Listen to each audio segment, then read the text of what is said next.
Hello everyone, and welcome back to System Magic, where we are finally back to playing some Standard, with regionals in San Diego just over 2 weeks away. 2 weeks away. It is time for us at System Magic to start narrowing in on our deck choice for this big tournament. And Andrew, it sounds like you believe you've kind of broken it with some red-black Splash Fable Max Aggro. I don't know if I don't broken is right. I think it's one of the front runners among our team. Okay. I don't know if I might register it. I'm not sure. If the turn was tomorrow, I think I would, but I'm not really very confident. Okay. I would say I'm deeply uncertain. Well, that's confident, but that's what testing is for. That's what we're here for. Yeah. Do you want to tell the folks at home a little bit about Red-Black Aggro and why you're choosing it, what you think about it, what some matchups are, sure, things like that? Okay, so this is a deck that was based on the Red-Black Aggro list I think most people saw that did well at, I think, the Vancouver regionals, the face-to-face regionals. Okay. Or maybe it's Toronto. Anyway, the Canadian regionals. Okay, yep. And basically, the idea of this deck is that the only card in the entire Grixis deck that is blue and good is Corpse Appraiser. Yeah. So you can just not play Corpse Appraiser.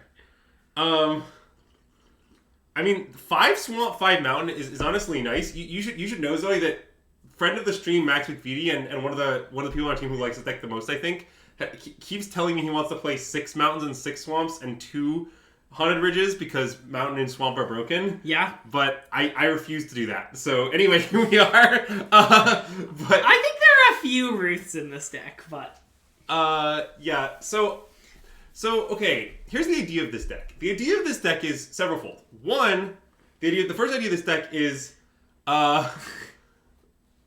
Bloodthirsty Adversary is really good. This sounds obvious, but it's actually very true.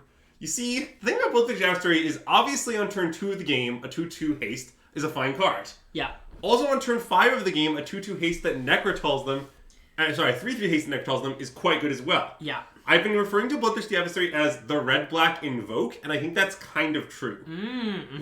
Like Invoke, what it usually does is like you kill a thing and then like you draw some cards. This one, you kill a thing, you get a 3/3 haste. They're actually pretty comparable, I think. Okay. And now, obviously, Bloodthirsty Adversary is a little worse on the, turn later in the game, but also the fact you can play on true is really nice. Yeah. Also, you can cast it for double kicked occasionally. Also, you can copy it with Fable and kick it, which is super fucked up. Okay, yeah. Fable's really good in this deck. It's really good in every deck. Yeah. But just to be clear, this That's deck why we're splashing it. We're playing Red-Black Fable. Yeah, Red-Black Fable aggro. Yeah, that's right. The other thing I like about this deck is, okay, so all the Grixis lists these days play Sheoldred. I think this is smart. Sheoldred's a good card. Yeah. But what I like about Sheoldred in this deck is when you play Sheoldred in Grixis, you kind of have this problem sometimes where your deck doesn't really do anything. You don't really play anything for several turns, and then you play Sheoldred and your opponent's like, well, I had this removal spell lying around, I guess I'll kill it. And what I like about this deck is you put them in this bind where you're beating them down, you're curving out, your opponent is incentivized to spend their removal, and then you slam Sheoldred. Right. And I think that's pretty nice. I also think there's a surprising amount of incidental burn in this deck. Like, Graveyard Trespasser and Kumano Face Kazakin are both kind of burn spells. Yeah. So that's, I think, an appealing aspect of it. The other thing I found about this deck that I really like is it's very, very difficult to sideboard against. Because, imagine you're playing against this deck, and you look at your sideboard, and you're like, do I want my anti-aggro cards? Do I want my grindy cards? And the answer is, who knows? It's very hard to assess. Here's a straightforward example. Let's say you're playing mono white against this deck, and you have the card Reckoner Bankbuster. Do you want Bankbuster against this deck? The answer is, I don't know. So that's kind of what I like about it. In terms of matchups, I think the biggest criticism of this deck is it worse Grixis? And I mean, I can't necessarily say with confidence that it's not. Okay. The idea of it is this. When I have faced straight Grixis, I have felt like a small favorite. Not some massive bloat or anything, but I feel like Life Total is really relevant, and I feel like this deck is a much better Transmogrant deck than Grixis is. Okay. They can't really Transmogrant you because you have 10 basics. Right. And your Transmogrants are fucking excellent. Yeah. And right, and we're talking about games 2 and 3 against Grixis, where the Transmogrants really come in. Well, in game 1, I think it's just fine. Sure. And then you have all these Transmogrants, basically. Yep. And then, Transmogrant in general makes the Grixis mirror a lot more about playing to the board, I think. In fact, many Grixis decks are boarding into transmogrants for their mirror, and I like this deck naturally trumps their go-to mirror plan. Okay. So I think it's a small favorite there. I think most of the Grixis decks that are like really ready for Esper are like 4 cut down, 4 growth out, like 3 to 4 Sheoldred lists. Yeah. And this deck just naturally has all of that. Right. So again, I think it's a small favorite against Esper. Nothing extreme. Sure. This deck is like in the 55s against most things. The most concerning matchup with this deck, I think, is white. I do think, like Grixis, this deck is unfavored against white. I think the big question is degree. Mm-hmm. Basically, if this deck is as unfavored as Grixis against white, I think it might be excellent. Okay. Like, I think it might be better Grixis, but there's some concern that it's more unfavored. Mm. Basically, the fundamental question is this. Counterspells are very good against white. Grixis is trying to play a grindy game with counterspells. Yeah. We're trying to sidestep the grindy game entirely and just kill them. Yeah. And that definitely works sometimes. Yeah. I don't really have enough data to say like whether it works more or less frequently, but that's the concern. Okay. So yeah, that's basically where this deck stands in the meta. I think, again, my claim is it might be 55-55, 40 against white, and that's a reasonable place to be. Yeah. Also, as far as the other aggro decks go, I think this deck basically beats them up. Okay. Like, if you ever played mono red against this deck, it's really disgusting because, well, you just have a bunch of kill spells, and you're actually almost as fast as they are. Yeah. And you have 4 Sheoldreds and they don't. And if you cast Graveyard Trespasser against mono red, it's really fucked up. Oh, yeah, okay.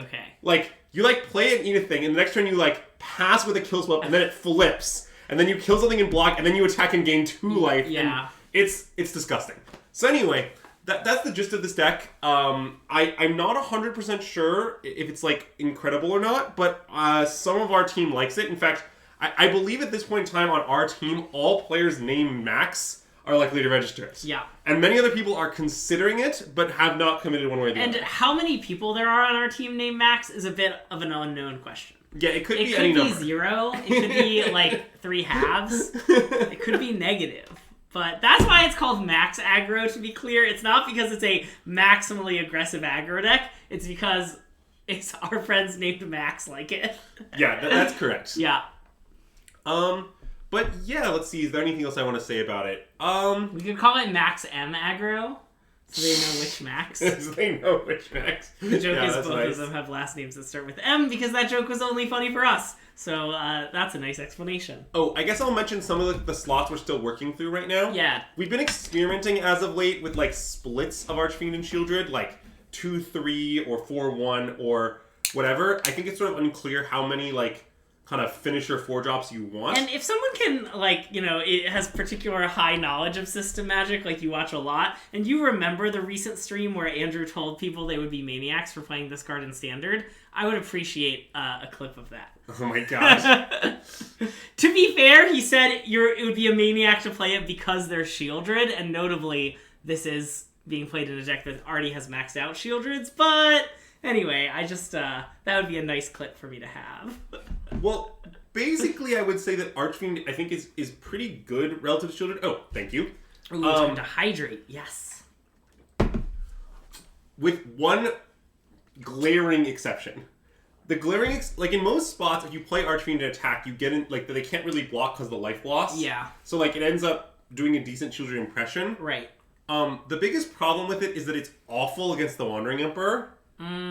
Because you kind of have to attack, whereas you don't attack with your Sheoldred. Yeah. And if you just sit back and try to, like, make them waste their mana, you're ticking down towards losing the game. Yeah. So it's really bad against the Wandering Emperor, which basically means I think it's substantially worse against white. Yeah. And that means I think you basically have to max out Sheoldred first. But in other places, I think it's comparable. Yeah. Basically. And it's not legendary. Yes, and it's not named Sheoldred the Apocalypse as well. Yeah. The other thing to note is that it is a Nombo with Kumano, which is a little awkward. Why is it a Nombo with Kumano? Oh, because their thing's no longer exile. Yeah, they get exiled so they don't get drained. I see. Which is annoying. Because one of the nice things about it is that, like, you play it, you attack, if they block, they lose life. Right. Like, that's a pretty significant part of the card. But, anyway... Oh, also, a quick note on Elder Kunai, Ninja's Kunai. Notably, this card is bugged on Arena, and, well, we're kind of hoping we don't play against it. Notably, they said that if anyone plays it, like, with it in Ranked, they'll get banned, and so we're kind of hoping that successfully fears people off. If we do play against it, we'll probably just concede the match and instantly move over to Magic Online. So just a heads up. But I predict people will be afraid of the ban and will not play it in Diamond. But I don't know how to predict that. You might be right. I think if it was before they they sent a message to everyone in the client that was like, you will be banned if you play the kunai. So, what does it do? Basically, if you activate Ninja's kunai on Arena right now, you win the game. Is the short way of saying it. Wait, the explanation is much funnier than that. Yeah. What happens if you activate Ninja's kunai right now, Luke, is that it Ninja's kunais all of your permanents, including lands. Yeah, it's Ninja's kunai says sacrifice this permanent, deal 3 damage to any target, and it takes this permanent and applies it to every permanent you have. So if you go face, they just die by a lot. It's very funny. Anyway, hi Don. Hey Don. Well, we appear to be facing the mirror. Well, no, they played Zia Toy's Proving Ground. Ah, yes, okay. I want to... So, okay, in this spot, which is that turn 3 you have both those cards, I believe that you should almost always play Fable. Okay. Because the idea is it's more mana efficient because next turn you'll have a treasure. Yeah. And if because of threat of treasure they hold back Trespasser, we're happy. Okay. That's kind of the idea. But I'm not 100% sure. Yeah, I mean it's definitely a little awkward here, but... You're currently in a car with Dawn? That's hilarious. Ah, I see. See, okay, I know that they just killed the goblin, and I guess they would have discarded a card to kill the trespasser, but yeah. I'm not sure this worked badly for us. Now, one question is, okay, so if we discard Razor Lash, it will just get exiled. But I mean, they do have 2 swamps, so I'm not really sure it's doing anything. Right, maybe we just don't care. I think I want to do this. I think that's reasonable. Okay. It's just not a very good card, here's the issue with it. Yeah. Okay, so we're definitely playing Kumano, and then we're kind of presented with the same choices last turn. Yeah. And I mean... But now they have a kill spell on the board, is the difference. Yeah, does that... What is it? Which does it incline... I think we just... I kind of just want to play Fable anyway. What do you think? With the intent to trade it for Bloodline Harvester in some way. Okay. You convinced me immediately. Okay. Basically, so there was a point during testing this deck where I kept playing Trespasser over Fables. Yeah. And everyone on our team made fun of me until I stopped. Nice. Okay. Basically, their heuristic is never do that. So that's where I currently stand. Wow, I just went to go take a drink of my coffee and almost drank the candle sponsor instead. Whoa. Nice duress, nerd. That's nice. Ooh. Do you want to discard Swamp? The thing is, it does let us double spell this turn. So maybe we should discard nothing. I want to discard nothing. Yeah, I'm in. And I want to play these and say go. Yeah, but I want to play the Graveyard Trespasser as a 4/4. Oh, sure. Yeah. Because, Kumano's on chapter 2. Yep.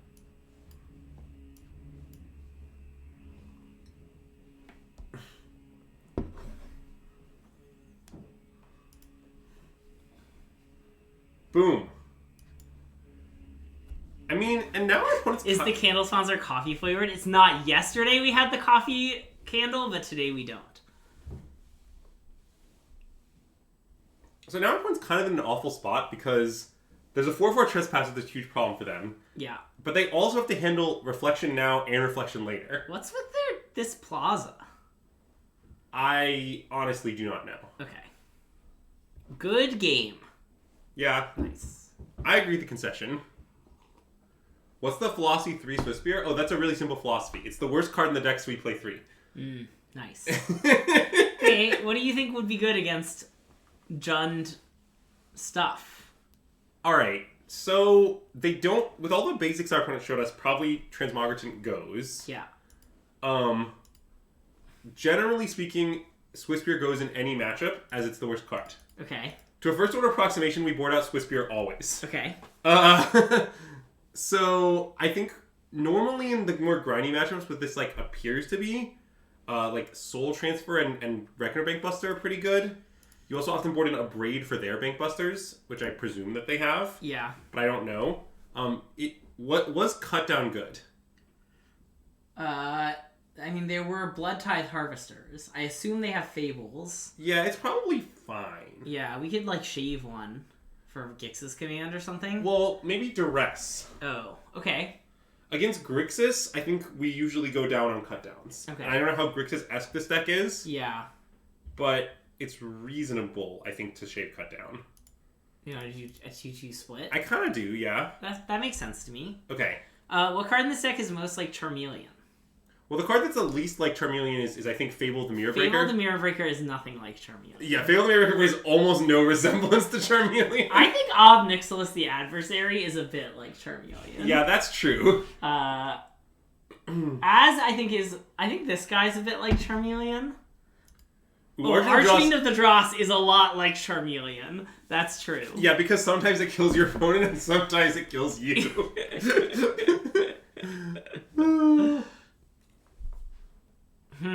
I would like to mulligan. I agree. Obnix or New Ren? Oh, God. This hand's really bad. Let's go to 5. Okay. I mean, this hand's definitely fine. We definitely took a Sulfur Spring, then our second tuck is unclear. I assume it's that. Well, it could be a land. Oh. Just Sulfur Springs?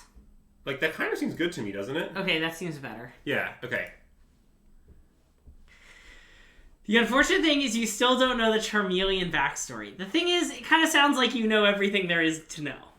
Well, basically, we say it constantly, and, yeah, the story is there was once a random conversation in which this was discussed with a friend of the stream, Jesse, and since then, we just say it all the time. But that's pretty much it. There's no story, yeah. Like, having context won't cause it to make more sense to you.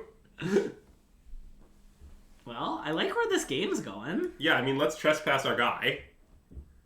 And I mean, ideally, we get to Bloodthirsty Adversary and flash back this Go with Throat, but... Yeah. I don't know if that will actually play out. Oh, no! Wow, savage Sheoldred's Edict.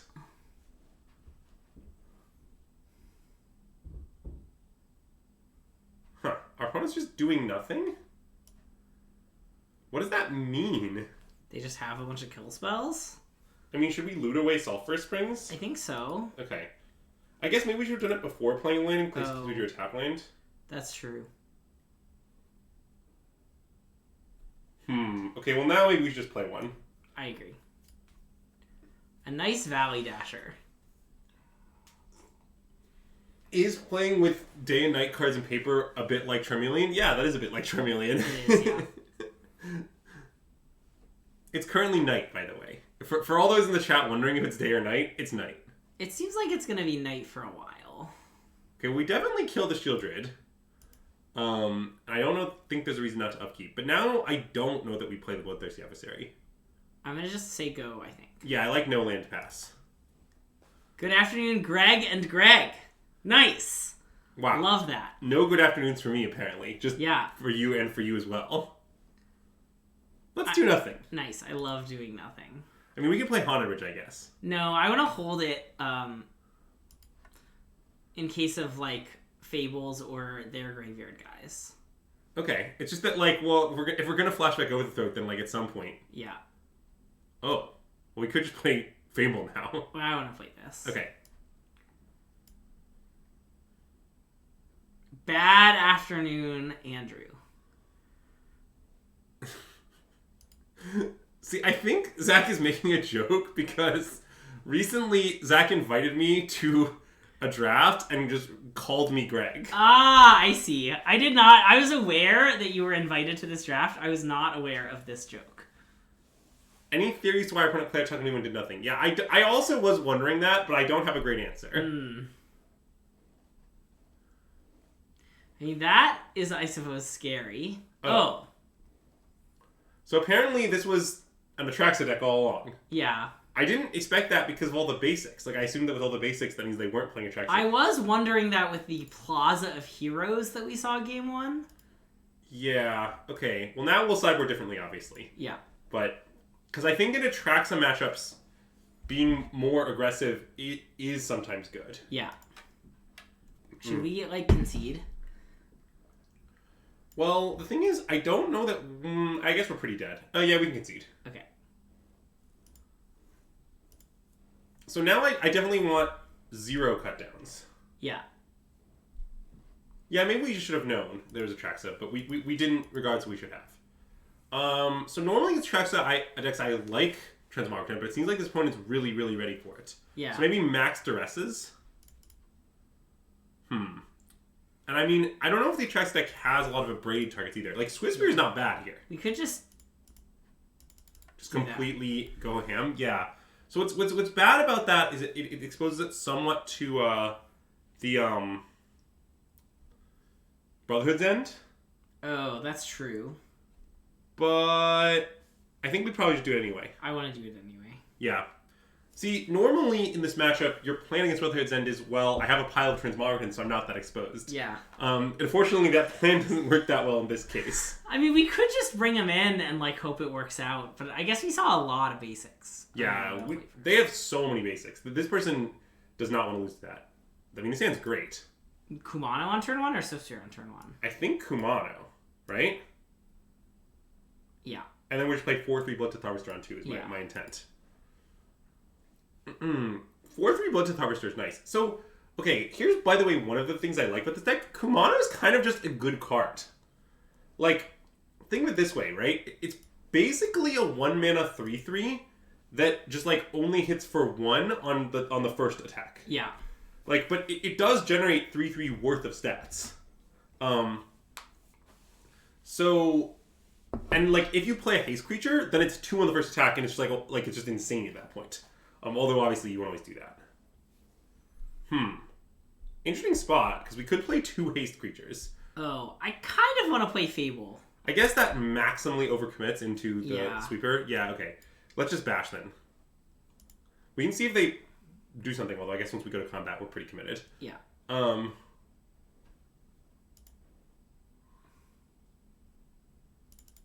But see, now we can use the secret alternative mode of Monetary Swiftspear. Discard to Fable? Discard to Fable. That is a good mode. It's secret though. Don't tell Chad about it. I haven't. We can't give away our team's hot tech.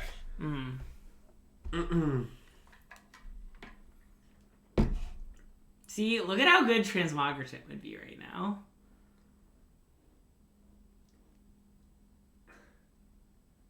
Huh. Well, now I'm not sure what we should do. Because playing 2 things here is pretty appealing. Yeah.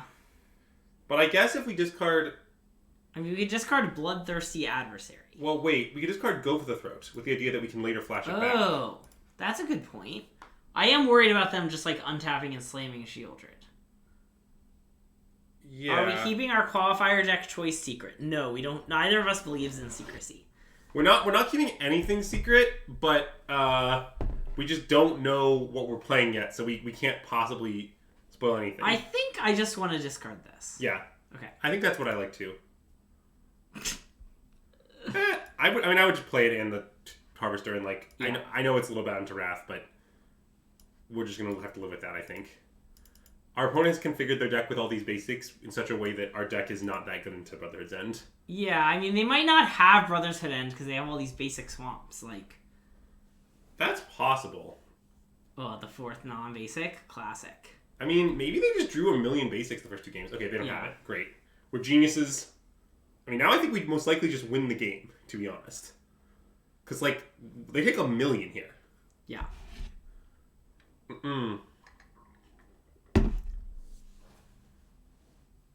Swiftspear?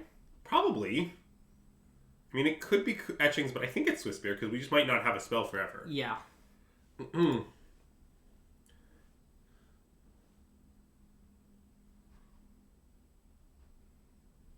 Go for the throw bash? Yeah, that seems good to me. Do we want to blood away a thing to try and draw a land? Well, the thing is, we don't actually care that much about having a land, so I guess think that's no. True.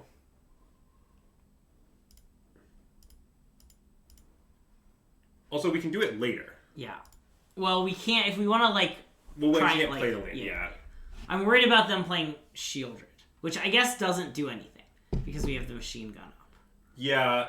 Our opponent's kind of in a pretty big bind here.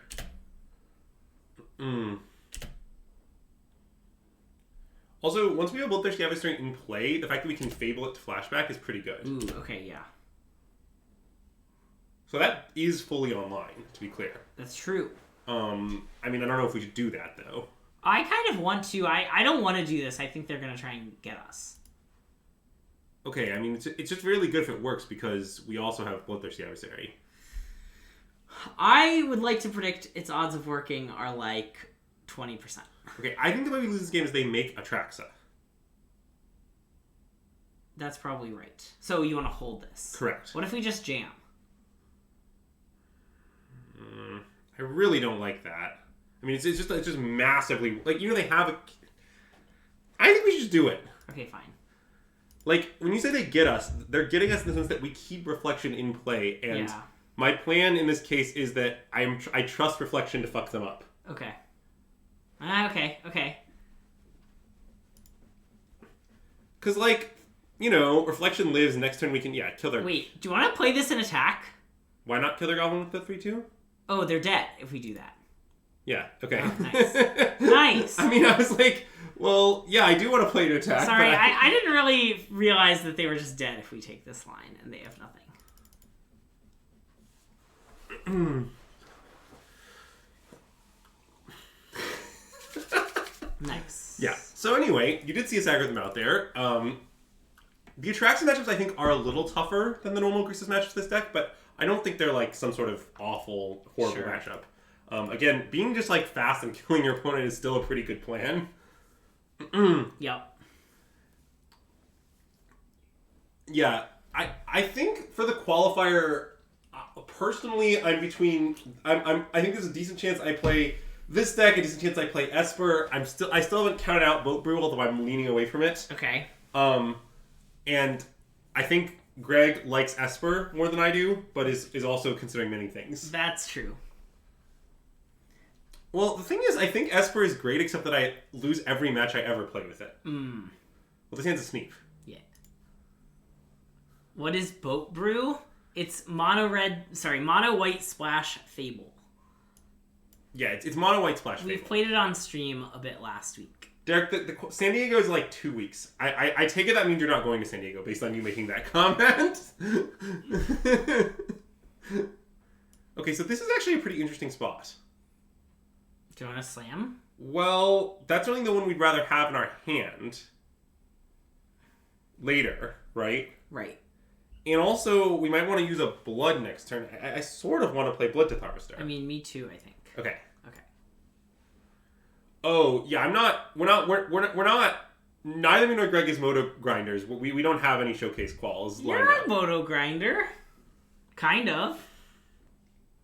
Well, that is embarrassing for them. Yeah, I'm embarrassed on their behalf. Okay, well, now I'm pretty down to just... Well, I guess we can loot away land first. Yeah.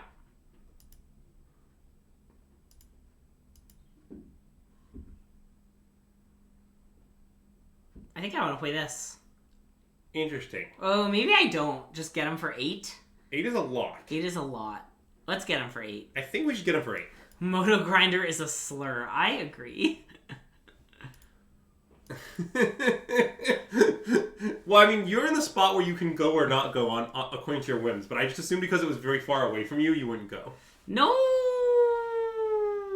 I mean, that was a reason to play Kumano, but it's fine. I guess that's right. We can play Blood Harvester and Kumano here. We're doing just fine. Yeah. I think the question is, should we play Sokka's in? Kind of seems like no. There's no spells in our bin to flashback. Yeah. I think no. Also, I think this is the same deck we just played against, to be clear. This is red. It's definitely not the same person. I know. But I think it's Jund Atraxa with some basics. Yeah. I mean, I want to play Adversary and Bash. Do you want to play land, though? I guess I'd play a land, yeah. I think I do want to play the land.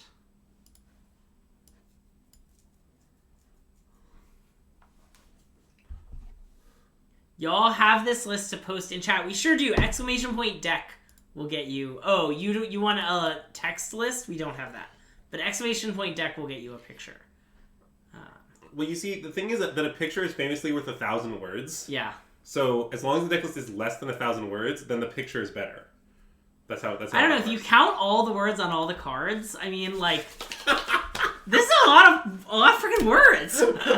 That's true. That's true. We might get up to 1,000 typing out deck list Bill's character. Well, you can also use if anyone out there ever needs to. Oh God, that's savage here.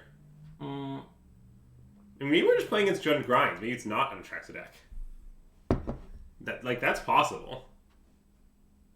We should probably loot this, right? Probably. Well, maybe we should just wait to draw a land to loot that. Okay.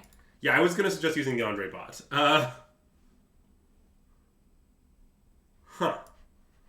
Yeah, I mean, I'm pretty down to play it and say go, I think. Like, we could... I think the go with it's going to be just fine, though, is the thing. Like, because I expect them to, like, play something, leave up Bankbuster to block, and then we just kill the thing, and they can't block the Bankbuster, and then, like... Okay, or we just lose miserably. I believe an alternative, I guess, but, you know... I guess we're still not even that out of it. If we... Because, like... I think we should blow this away now. Okay, I'm in.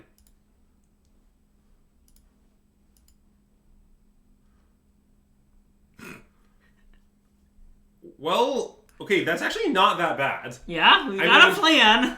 It's not likely that our opponent has no invokes or growth throats, but if somehow they just don't, they lose the game. So, you know. Oh, Capricious Hellkite, sure. Oh, the 3 cards they exiled were... Alright.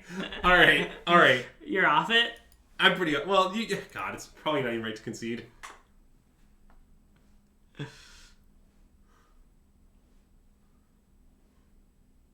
Yeah, Jund Hellraiser is correct. Well, I'm going to play our 2 cards. Yeah, I mean, there's no reason to main phase go with Throat. Oh, I guess there was some reason. Well, there is. There's a Bankbuster. Yeah, okay, you can main phase go with Throat, I guess.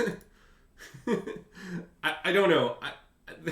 Maybe their hand is 7 lands. Have we considered that hypothetical? What if their hand is just 7 lands? Do you think we'd beat it?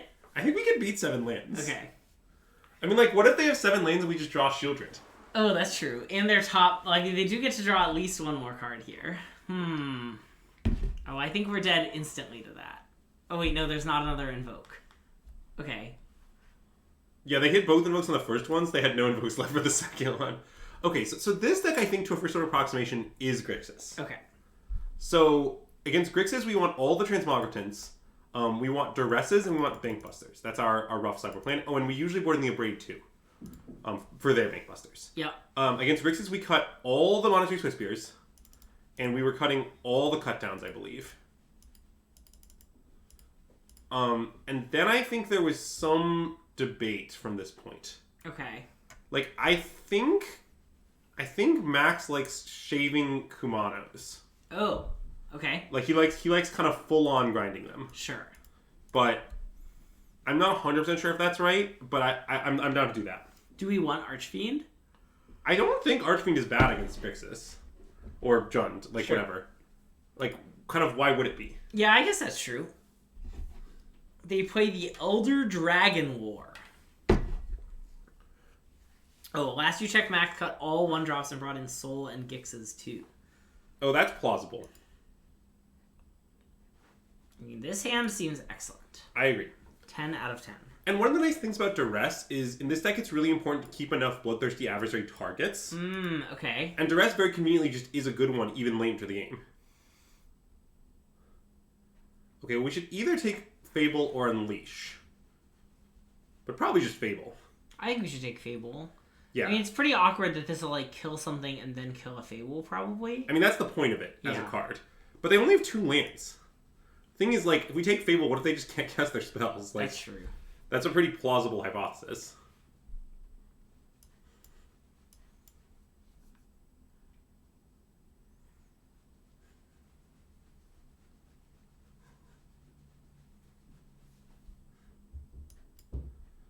Okay, Bash? You should Bash first, I think. You never know. It might maybe look like their play. Yeah. I mean, they do have an Abrade face-up and another Abrade face-up. Yeah, but maybe they would have not upgraded it if we played the Fable first. I don't know, man. Just because they want to kill the Goblin then, and they take 3, and then they play, like... It probably isn't the case, but it could make sense. So, okay, do we want to trade our goblin to dress him and take this Unleash? Oh, that seems pretty reasonable. In that plane, you're playing to click Decline. We could discard the other Bloodthirsty Adversary, but now that we've drawn Go for the Throat, maybe we don't want that. This is complicated. Alternatively... The alternative is we could kill the graveyard guy. Right, with Go for the Throat. And then play a 2/2? That doesn't seem very good. I think duressing them sounds pretty good. I agree. And then I think I do want to just decline. Then we decline, yeah. Okay. We might commit the cardinal sin of losing a game after declining a Fable trigger, but I think it's the right play. Also, something to keep an eye on, nothing we can do about it now, but our mana is currently awkward. Oh, true.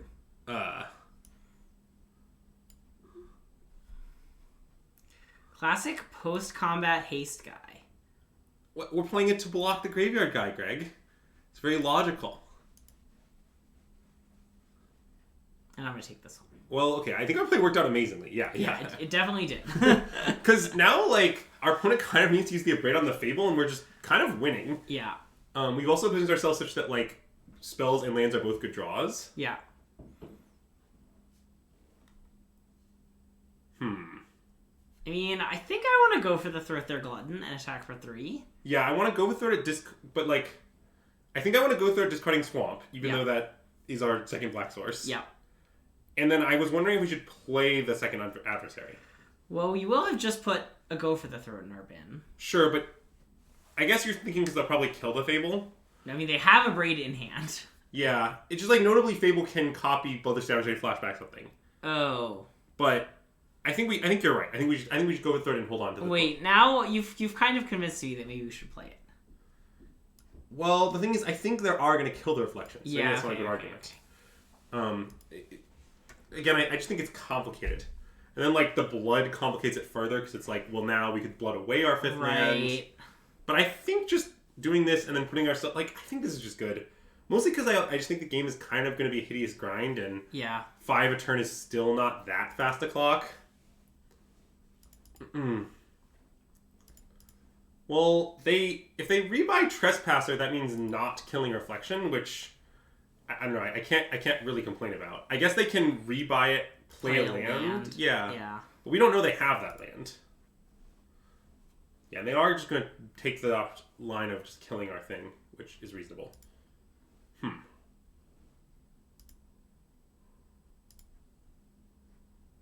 Yeah. Oh, well, let's graveyard guy the graveyard guy. And bash for 3? Yeah. I'm going to bash for 3 first. Oh, I mean, that's clearly better.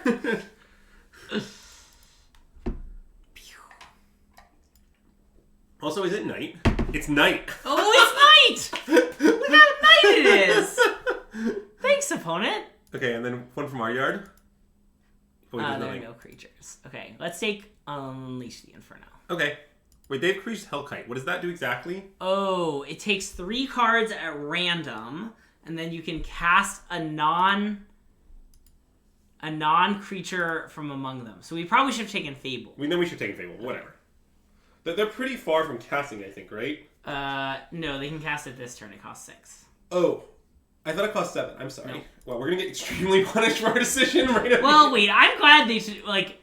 Well, no, we should have taken the Steel 7 and the Fable. Yeah. Yes. But... Oh, and that's a second spell? True. Although, notably, if we draw a Swamp... Oh, wow. They just cast the Braid. That is insane. But, yeah. Alright. I mean, if we just draw a land here, we're in pretty good shape. We attack for a lot. Yeah. I guess... Oh, wait, maybe that's not even true, because they crew the Bankbuster. Yeah. Oh, if you take Fable off Hellraiser, it can't flip. That is a good point from Ben. Oh, right. No, I forgot about this. Fable go? You know what they say about Fable. You should play it and then cast it. I mean, I don't know. I don't really know what they say about Fable exactly, but yeah. Yeah, the Capricious Hellkite interaction is incredibly bizarre. I had forgotten this entirely.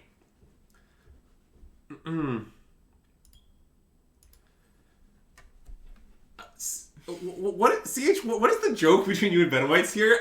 I'm here for it, but I don't understand it at all.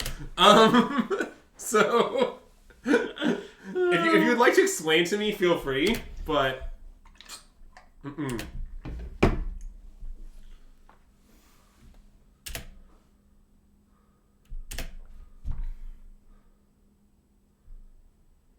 so do we discard Blood Tooth Harvester? I mean, we do have a Fable flip coming. Like, I guess it's a few turns away. Well, it's more like I'm wondering.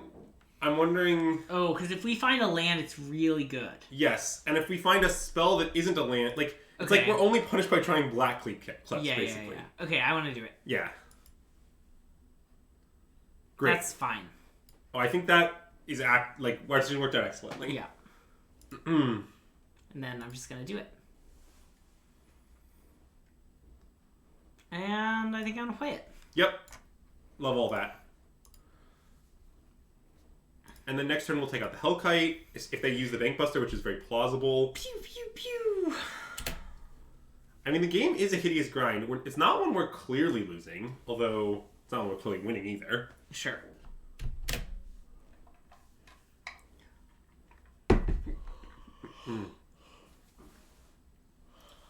Oh, that's okay. Yeah, this is one of the many nice features about Graveyard Guy, is that it has Ward. It's perhaps the most nice feature about Graveyard Guy. Would you mind ranking the features from niceness to least nice? Bigness. Okay. I'm sorry, Ward, being big, exiling things. Okay. Good Having a lot of random words. Do we want to trade? I want to take it. Okay. We have a higher life total. Our Goblin is going to be able to attack next turn, and they have infinite treasures and mana. We don't. So it just seems better on many levels. Slam it. Then do we want to play the land? I think so. Probably, right? Yeah, because then we can use Bankbuster this turn off the treasure. I mean, I would attack first to see that we get to. Yeah. Why are they mousing over our Bankbuster? Well, we could crew it. I mean, that's true, I suppose. Are they killing something in response to this? Maybe they want to kill this in response, so then we can't use it to crew. I mean, they could do that. It's pretty weird.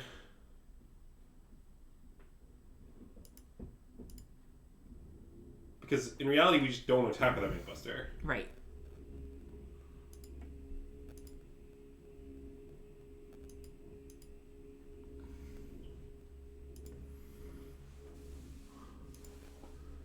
Oh yeah, Hellraiser is... People play this card in Standard. Yeah, the Hellraiser thing is, it's not a common card, I would say, but not rare either. It's kind of medium frequency. Mythic, actually. Thanks, Craig. Helpful as always. Hitting you with it's mythic, actually. Ooh, God. Okay. Uh-oh. That's bad. It's the second Hellraiser that gets you, you see. Yeah. What did they exile? Cut down, Hellraiser. Wait, aren't they going to cast Hellraiser? No, they can't. It has to be a creature. Oh, it has to be a non-creature? Sorry, yeah, non-creature. That was a rude top deck, I agree. See, I've played against Hellraiser before, but I've never really bothered to read it, is what I would say about the card. So. I had it in the draft that I top-8'd of a PVTQ, where I lost in the finals. Or lost playing for the invite, I should say. It was great. I was in a red deck that really needed a piece of top end, and this was passed to me in Fact 3. And it really made the deck come together, actually. The original Hellhell was a 6/6 that could flashback anything. That sounds really strong, unless it costs more. Yeah. Did you know if you have 9 or more cards in your graveyard, it only costs 3, though? I did know that, yeah. Did you know that it has 3 red symbols in the cost? I knew that too, yeah. That was the most awkward thing about my draft deck, is that Hellraiser was like... Wait, I want to draw a card to make a treasure. Make a treasure. Reckoning Buster makes a treasure when you move the counter, as you may recall. Okay, but then we can't play both of these. We can't play both of them anyway. Sure we can. Oh, wait. Did I just miscount our mana? I'm 6 sorry. mana. I thought we had 5 mana, so I was like, we draw a card to make a treasure. Wait, it's tapping our mana poorly. How is it? In what way? Oh, no, it's not. Never mind. You're good. I'll just say only wrong things this turn. Yeah, really? Okay, wait, is this a combination? Yeah, I think so. Oh, that's very bad for us.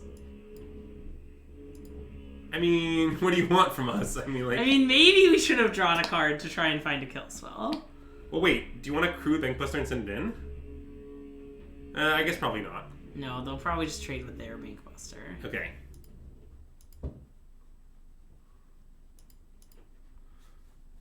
Yeah, see, the key is that I'm actually the nonsense half of the System Magic duo, and therefore it's important. Oh, they're doing an upkeep too. That's a nice touch. Yeah, I realized that they could do that as the strategy half. Yeah. Do we crew in response? I guess. I mean, look, we are hideously losing, but we haven't actually lost. What would it take for us to win this game? I guess next turn we can break up the Hellraiser Fable thing in a way that we choose. Yeah. And then, like, from that point, a Sheoldred will probably clean things up for us. Also, like, they can't use it to kill stuff anymore. Yeah. It's kind of weird that their whole bin is exiled, so, like... Actually, you know... Well, you know what they say about the second Hellraiser that gets you. This brings up an interesting point. Should this deck play Hellraiser? I was wondering if it's a good sideboard card. Okay. Let's draw a card, yeah. Yeah.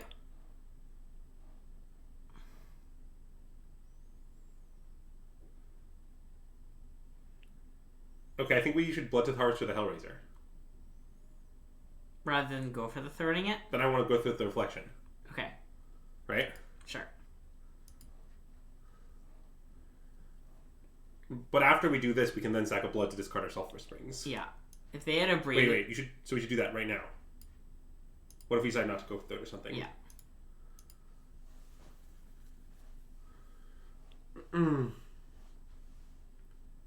Huh. So should we still kill Reflection? This, I think, is close. It kind of seems like we shouldn't.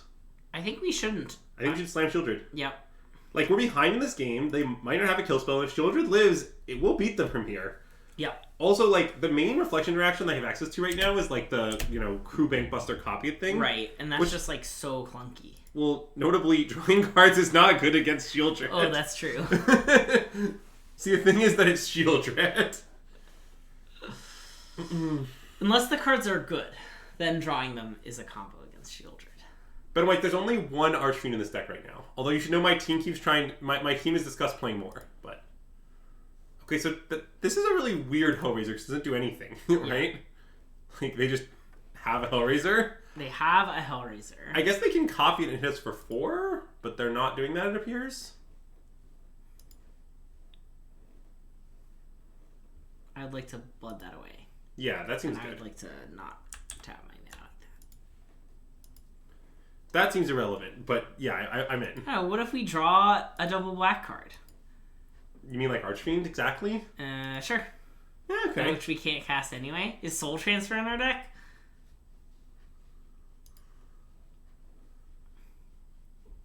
So, we should probably go for the Throat of Reflection, right? Yes. Like, right now.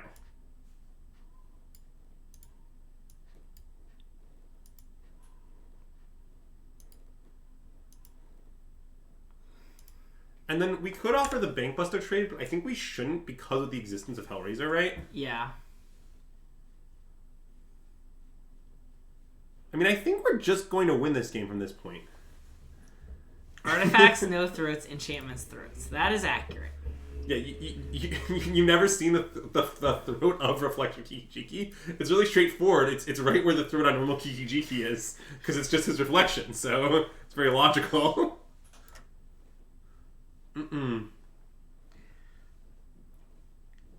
I like how relevant that 1 point of damage is. Okay, I'm gonna say go. Yeah, it's an entire turn. Like...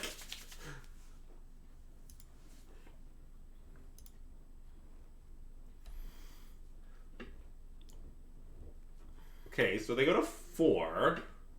Okay. They go to 2. Weird to... Oh, they just didn't activate the Bankbuster? Yeah, if they were going to cycle a land if they drew it, they should probably activate the Bankbuster, but I don't know.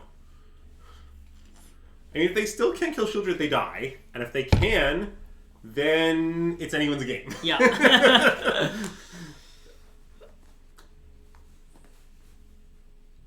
Artifacts that are going to use to throw people kept going for them. I have a response. Isn't it mana value? Oh. Does it not do anything? Oh, yeah, it is. Okay, you're right. That does just kill Sheoldred, straight up, I think. Okay, I mean, I think I still want to Okay, yeah, you're right. Sorry, you said it with such triumphant vim. Sorry, I thought it was power or tough, I thought it was power, because I feel like those effects are often power. Yeah, Crackling Doom is power, famously. But now we just have to draw, like, I think if we draw a Sheoldred, we win. If we draw Archfiend, we win. Okay, that doesn't cause us to win, but it is very good. Yeah, let's play it. Agreed. And then let's draw a card. I do like drawing cards. I mean, the game we were playing is honestly a pretty good game of Magic, I think. Yeah. Yes. There's a lot of top-decking stuff. Okay, should we smash with our original Bankbuster now? I think no. Okay, why not? Oh, because they're going to trade it for their Bankbuster, but maybe that's good. Well, the idea is then we can use our pilot to crew our new Bankbuster. So it seems good to me. Okay, I think it is good. Basically, see, here's a good strategy lesson for life for everyone. If you have 2 planes but only 1 pilot, a good strategy is to destroy your plane in order to destroy your opponent's plane, since you only have 1 pilot anyway. It's very logical.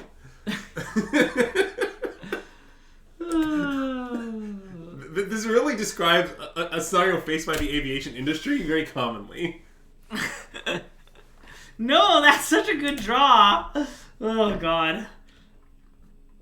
It is a good draw. It's not game over or anything, but it's bad for us, yeah. Like, can they even attack here? It's a little dubious. Excuse me. I'm very sleepy.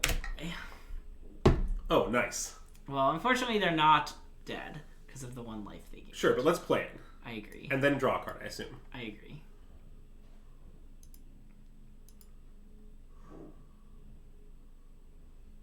Nice.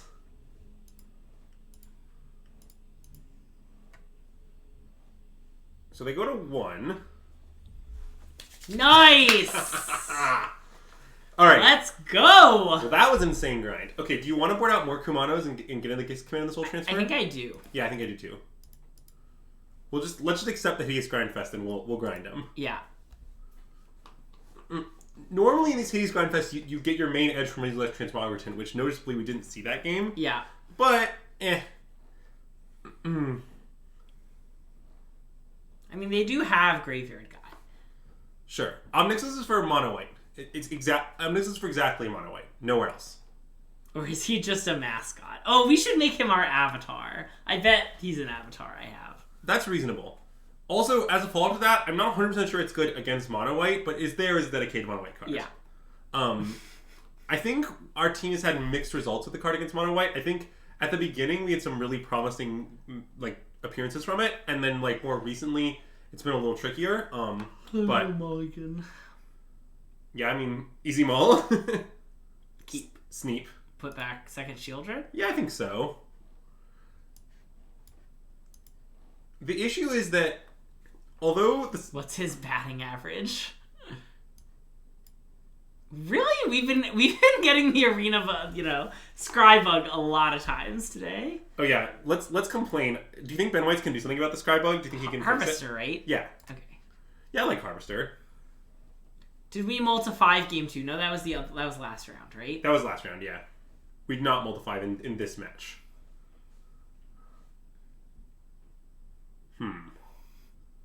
Well, that wasn't a great draw. I want to kill it and play this, I think. Okay, so we could risk the blood. Is that crazy? Oh. And then our plan would be to still play Bankbuster? To hope we draw land. Oh, you still want to kill it with the Harvester and then risk the... Okay.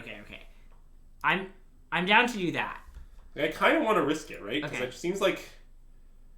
And discard Archfiend? I think Sheoldred. I kind of want Archfiend. You like the second Sheoldred more than the first Archfiend? I think so, yeah. I don't think that's so obvious. I feel like they're very likely to kill it. Okay. No, maybe you're right. I mean, Archfiend also, like, it could be better in some spots. It, like, blocks Caprice Hellkite and stuff. That's true.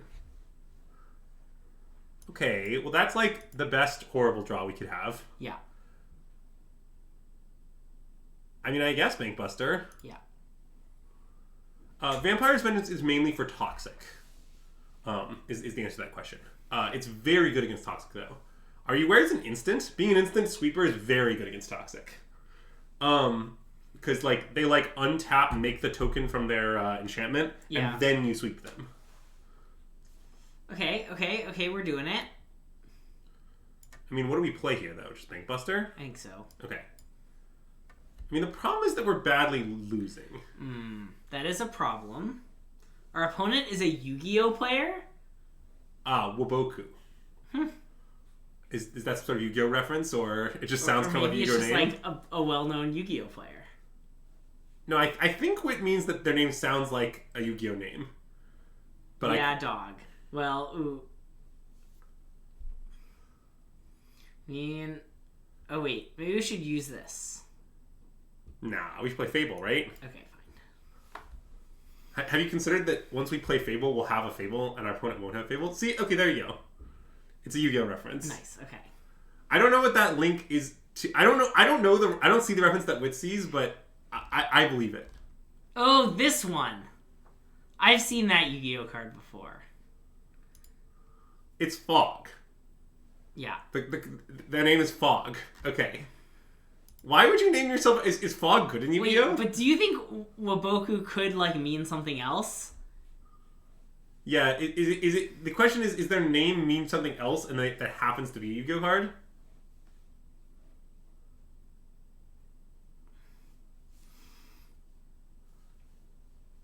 Okay. All the cards in our graveyard got exiled.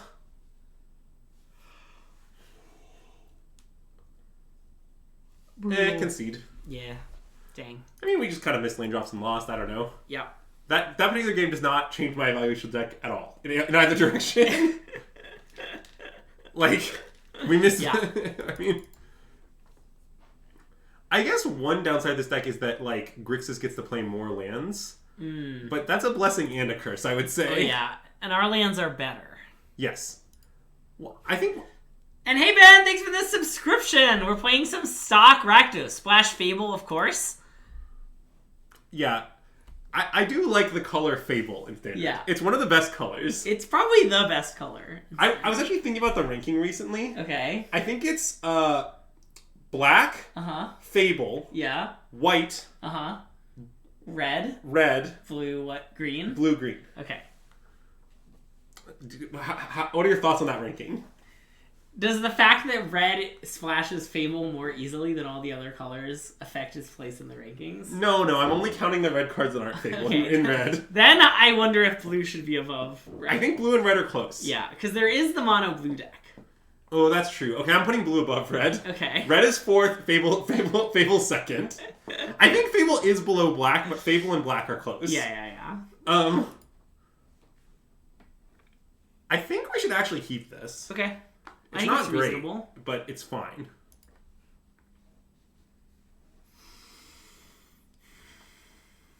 I guess I'll play this. I mean, no real reason not to. Okay, looks like Toxic. I'm addicted to you. Fable is basically just a black card. That is somewhat true. There are not that many decks that play Fable. Well, okay, never mind. So this is something weird. This is some sort of Legends build. Okay, so do we want to sack Bloodtooth Harvester and Skrelv? Probably. And then just like play Swiftspear, play Kumano, attack Oh, no, wait, we can't sack. Interesting. I mean, yeah, I think we should sack it. Yeah, sacking it on scroll seems right. I guess they could bring it back. But that's fine. That's fine if they do it, okay. Like, I think that would make our play actively better, to be honest. Okay. And then maybe we should loot away Sulphur Springs. I love looting away Sulphur Springs. Okay, let's do that.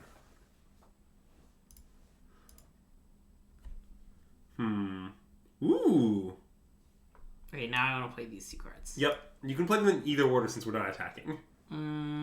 I picked this order. I like triggers. Okay. So you mean you dislike triggers? Right. Because you said you like triggers and then you made the play that minimized triggers. Famously. Hilariously, I was thinking of playing them in the other order. I just said they're... Well, it's just because you hate triggers so much, right? Yeah. Alright, so with most of these decks, most of these, like, kind of, I don't know, Legends-style decks, they're very bad at killing Sheoldred. Yeah. So I propose we slam Sheoldred. As a big. Yeah, it will be a 5/6. I don't think that's incredibly relevant, but it is true. They can destroy our enchantment quite easily. Yeah, that's true. Or they can remove counters from it. I mean, that would be a bizarre play. Because it would... Wait, does it go back to 1? Is that what happens? I think so, yeah. That's some nonsense right there.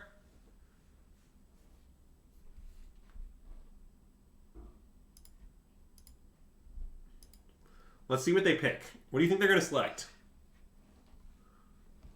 Draw a card and lose 3 life? Dang.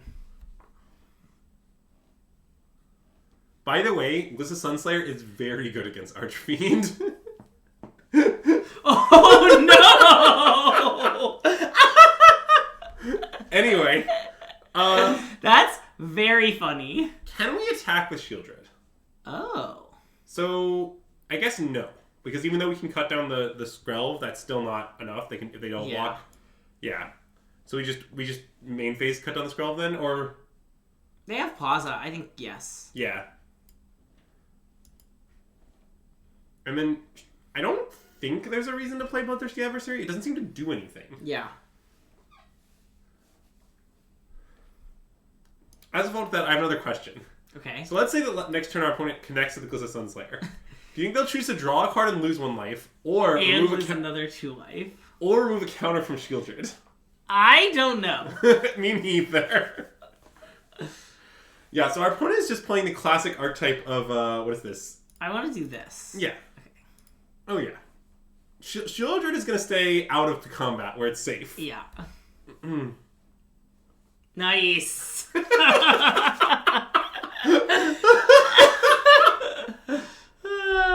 Well, the enchantment is not our best draw. Oh, that's true. We could just say go. Yeah, it kind of seems like we should do nothing. This game is very comical, though. Oh, I don't really know why our opponent's doing what they're doing either. Wait, this means they're not playing Raffine? I assumed they were playing Raffine also and just very greedy. Oh, that's plausible too, I guess. But look at their lands. It doesn't look like they're playing Raffine. Do it! Get him, Sheoldred. So, how would we say this works with this? Can I cut that down? Well, no, because you have to cast the copy, right? Yeah. Then you may but you without paying its mana costs. But I think you still pay the additional cost, so it's not the mana cost. It's Ben says we'd have to pay the one. Ben knows. Okay. I would say I was 95% certain. Okay. Go? Yeah, I'm fine with saying go. Honestly, how can we ever lose this game, Greg? I can't see a way. I mean, look, these decks don't have a lot of answers to Sheoldred. It's one of their kind of defining flaws. Okay, that's terrifying, but I guess we have to take it. Next time we can start just playing some guys. Yeah.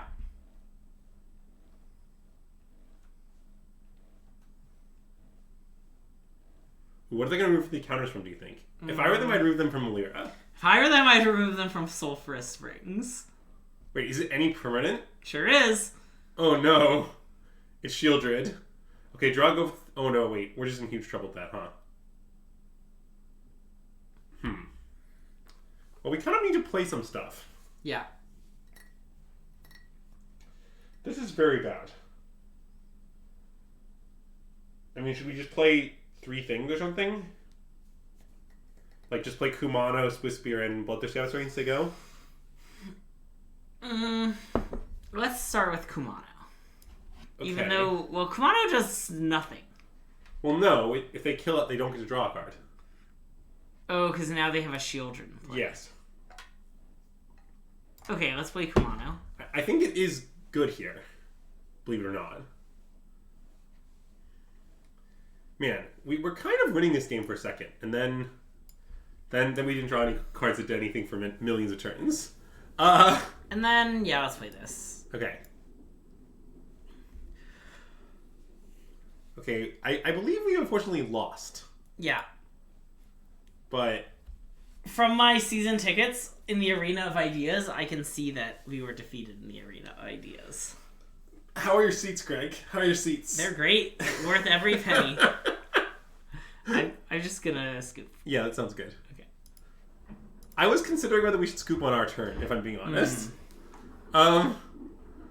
Okay, so I don't know how to side against this deck exactly. Okay. Against Esper Legends, you want Gix's Command. And I think you also want Soul Transfer. And I think you don't want Swiss Spears, and nothing else is bad, basically. I assume a Braid is just fine as 2-mana deal 3, no other text. And I don't think you want Bank Busters, that's like too grindy. Yeah.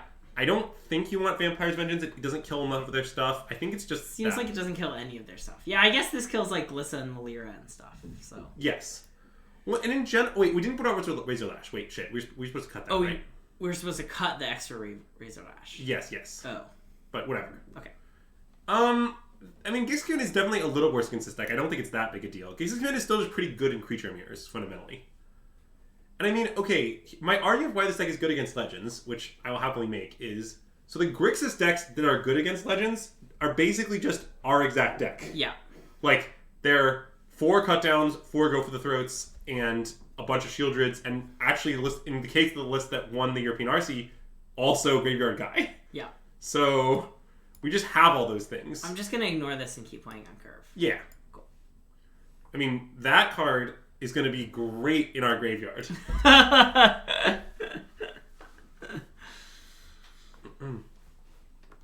Oh, nothing, you say? I mean, we can attack for 3 into nothing. I want to attack for 3 into nothing. Yeah, sounds great. We also could, in theory, play Sheoldred plus Kumano on next turn. Yeah.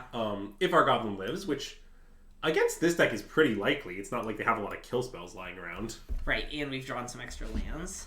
Ooh, Igonjo incoming. That is a reason to not swing. If they Gonjo us, they Gonjo us. I don't know. Yeah. I mean, maybe we should just kill their Skrell into that, but it's also not like this was... maybe that was a punt. I don't know if I think that was right or wrong. The thing is, that's not that bad an exchange for us. I also predict they don't have any other lands. Okay, so what do we do now? I mean, I definitely want to attack with the Goblin token and play both of our spells. The question is, should we start by harvesting the Skrell? And I guess I kind of think we should. Yeah. Okay, let's do it. Let's do it. Sorry, I was thinking it through.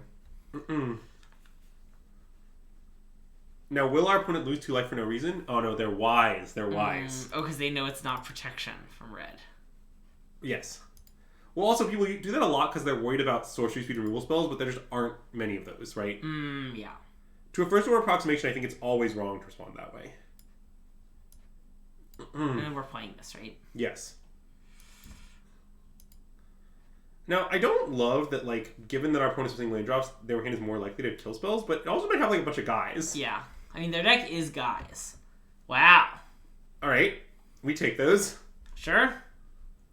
So, wait. Sorry. I think the Razor Lash is bad. Okay. Like, I think I'd rather have the, like, first Swiss Spear is my guess. But I know that's a little weird. I feel like at some point in time we had an additional card for this matchup, and I guess we ended up shaving it at some point. But it does look like our numbers don't quite line up.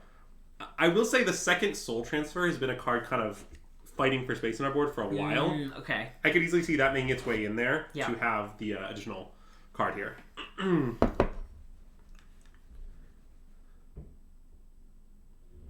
Oh god, our hand is so bad. I think we should keep it.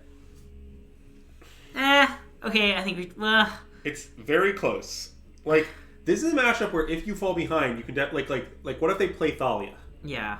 Like our hand, almost concedes to Thalia. I think we should mulligan, but I'm very unsure. I've come around on it. Okay. Basically, I was like, this hand is fine. We'll just play Fable. It'll all be okay. And I think that's too... Like, what if this hand has Fable? Well, this hand's insane. Okay, let's keep it. I think... Should we jump? No, wait. This isn't cut down quite... Don't forget they have a bunch of... they have more 3s than normal. Oh. Right? They have all these, Maliras and Glissas and, So cut down's a little worse than normal. But it's fine. We could just do this. I mean, that's what I was thinking. Maybe that's wrong, but it seems plausible. Let's... Because they also have, Adeline, which can get cut down. Okay, that's true. Let's do this. Okay. And I guess I should also think, this is a very coherent plan. We can play Mountain.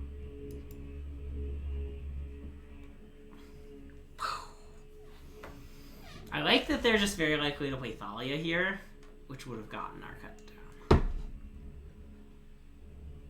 Okay. I mean, Killspells and a Sheoldred. Why are we main phasing? Because it's the best phase? I think we should see what they do, just in case they do something. I mean, if they just go to combat attack, I mean, I think we go overthrow it, but... Great.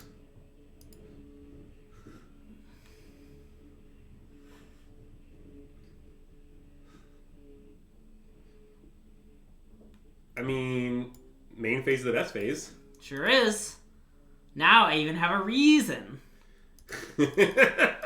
Okay, now all I want is for them to play land Adeline. Because this always happens to me when I am Esper.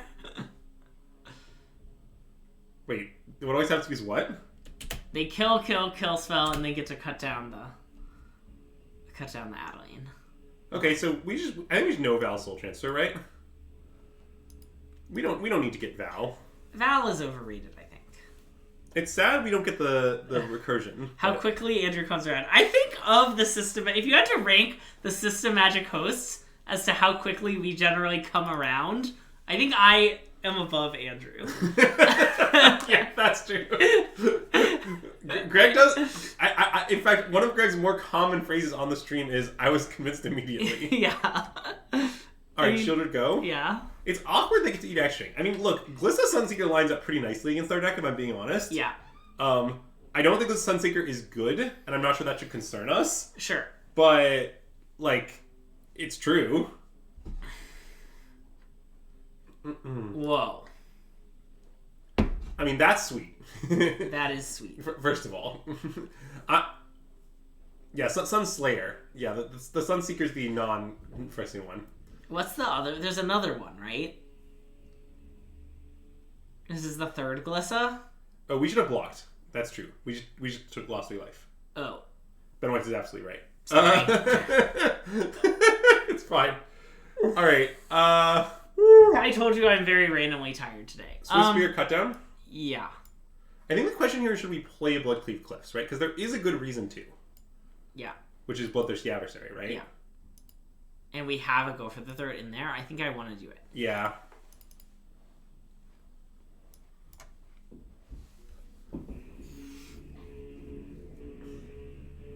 The Glissa is somewhat about to solo us, yes. Mm-hmm. That is what Glissa does.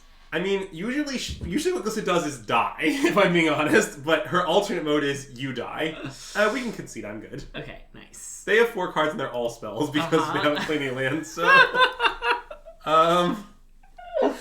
That's true. Well, we sure did lose twice in a row. Yeah. I hate losing. Have I said that before? I do not like it. Would you say that one affected how much you like the deck?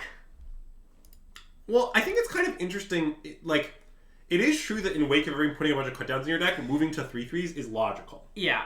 Because Because people have less Abrades usually these days. That's kind of the odd removal spell out often. But I still don't think it's like that bad or anything. Bye then, thanks for watching. Enjoy FNM, whether or not you're playing or judging. Alright, more? Yeah, more. Okay. What time is it? We got plenty of time, right? 3:45. Yeah, we're not done yet. My real question is, man, I keep thinking about that Capricious Hellkite game, and then wondering if we could sideboard it in the Obnix slot. But it's a little awkward that it eats your graveyard. It's also not very good in our deck, right? Like, it copies Fable, which is awesome. And kill spells. Yeah. Yeah. But, like, if it's in the Obnixless spot, we want it against Mono White, where the kill spells aren't very good. That's true. And, like, the Fable that it copies isn't that good. Your FNM is Pioneer. What are your top 5 Pioneer decks? Omnath. Bring to Light Omnath. Stock Green. Mono White. Omnath. Gruul Guys. I don't like Gruul Guys right now. Lotus Field. I like Lotus Field. I also like Greasefang. Wait. Do you think it's essentially a joke about your name always being... Wait. Why is Jace's name spelled wrong on his boba? Oh, this is on the... There was something about the TikTok? Okay. Ooh, great question about today's candle sponsor. We've got a nice Cerulean Surf MC, another returner to the channel. Yeah, notes of ozone and geranium. Really one of the more pleasant candles from Target's Threshold brand. Highly recommended. No, I didn't have a backup candle. Okay, Andrew, take over. I'm taking over, chat. This is now an Andrew stream. Oh, it's a mirror. It's the mirror. Interesting. All right, chat. So I'm just gonna cut this down. Why do I not like Gruul Guys? I think Gruul Guys is poorly positioned in the wake of the metagame from the Pro Tour. Basically, I think that there's a lot of decks that weren't that popular pre-Pro Tour that were popular at the PT that happened to fuck up Gruul Guys. Like, for example, it's bad against Omnath, which is a newer deck. It's bad against Creativity, which is a newer deck. It's bad against Lotus Field, which picked up in popularity. Like, it's just like, its positioning got much worse. Okay, the new candle is another classic. It's the Sandalwood Amber Vanilla and Tonka Bean candle from Target. Another excellent Target candle. Okay, I can take back over. I mean, we're crushing our opponent, Greg. Because they're playing mono-red. Well, they appear to be playing black-red. Oh, sure. But it looks mono-red-esque. Oh, wait, I should play this. I think so. By your axiom from before. Yeah, I think it's a good axiom. Mm-hmm. Who do I yell at to make them put Bring to Light on Arena? Well, I have an answer to that.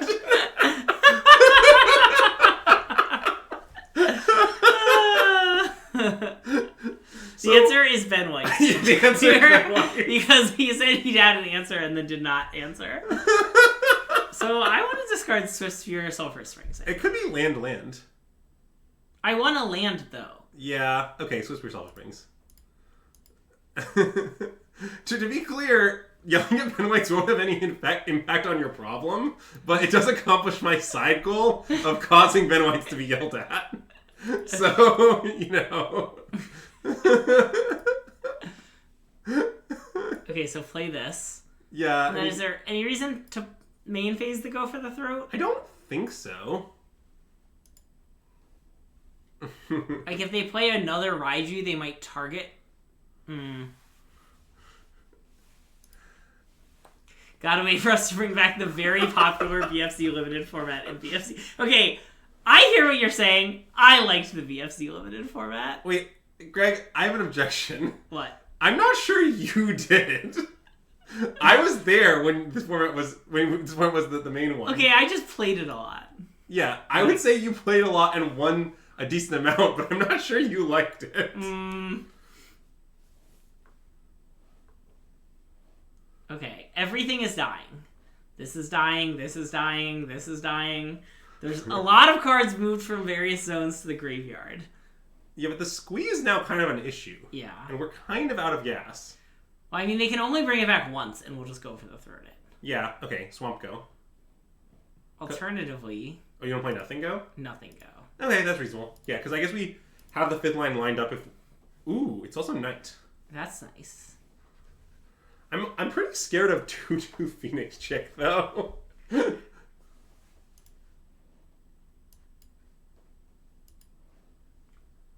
okay, we have our reflections up. Ben White's... It sounds like you can think of 2 off the top of your head. So claiming there's more than 3 might be ambitious. Do we attack? I think so. Well, it's just like, imagine they play Haste Creature. Oh. Do you see my argument? You would want to block with this? Maybe. They play like Felden? I guess I probably wouldn't. Okay, we can attack. I'm off it. I think maybe this attack won't matter and we shouldn't make it. Okay, I'm fine with not attacking. It's really close, though. I agree that it's very close. God, the deck is all Haste Creatures. I'm also wondering about, like, Haste Creature plus Lightning Strike on the Sheoldred. Well, yeah, I think that's what it seemed like. But, I mean, Felden is also a good reason. I think we should chill. Okay. Thought-Knot Seer was from the next set of the Gatewatch. Also, Thought-Knot Seer, I think, is already on Arena. Yeah, Thought-Knot Seer has already been released in one of the anthologies. Oh! So rewarded. Well, do you want to block with Reflections? Yeah.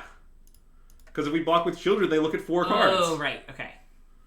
I mean, we'll probably find a Lightning Strike among them. That's my thought.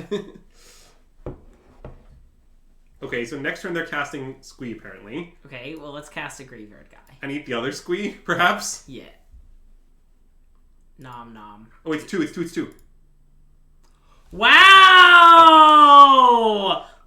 I mean, admittedly, this deck is very good against Mono Red. Yeah. Because we're basically Mono Red if they played 7 Life King creatures, which is kind of a lot. Board out Razor Lash. Yeah, and bring in, like, Gix's Command or something? Yeah, I was maybe also a Braid. Is just a 2-minute kill a thing. Yeah. Like, what's our worst card? Is it Archfiend? Because, like, we won't be able to attack with it, you're worried? Yeah. That's a legitimate concern. Okay, I'm in. This seems good. I mean, Swift Spear is not that good, but it's fine. I think it's fine. Like, some of the games, you can, like, legit, like, race them. Oh, today's candle sponsor is the nice Sandalwood Amber candle from Target, a real classic on the stream. Vanilla and Tonka Bean notes. And, yeah, really an excellent candle that I almost always see in stock at Target. I think it's a favorite. You know, they keep bringing it back.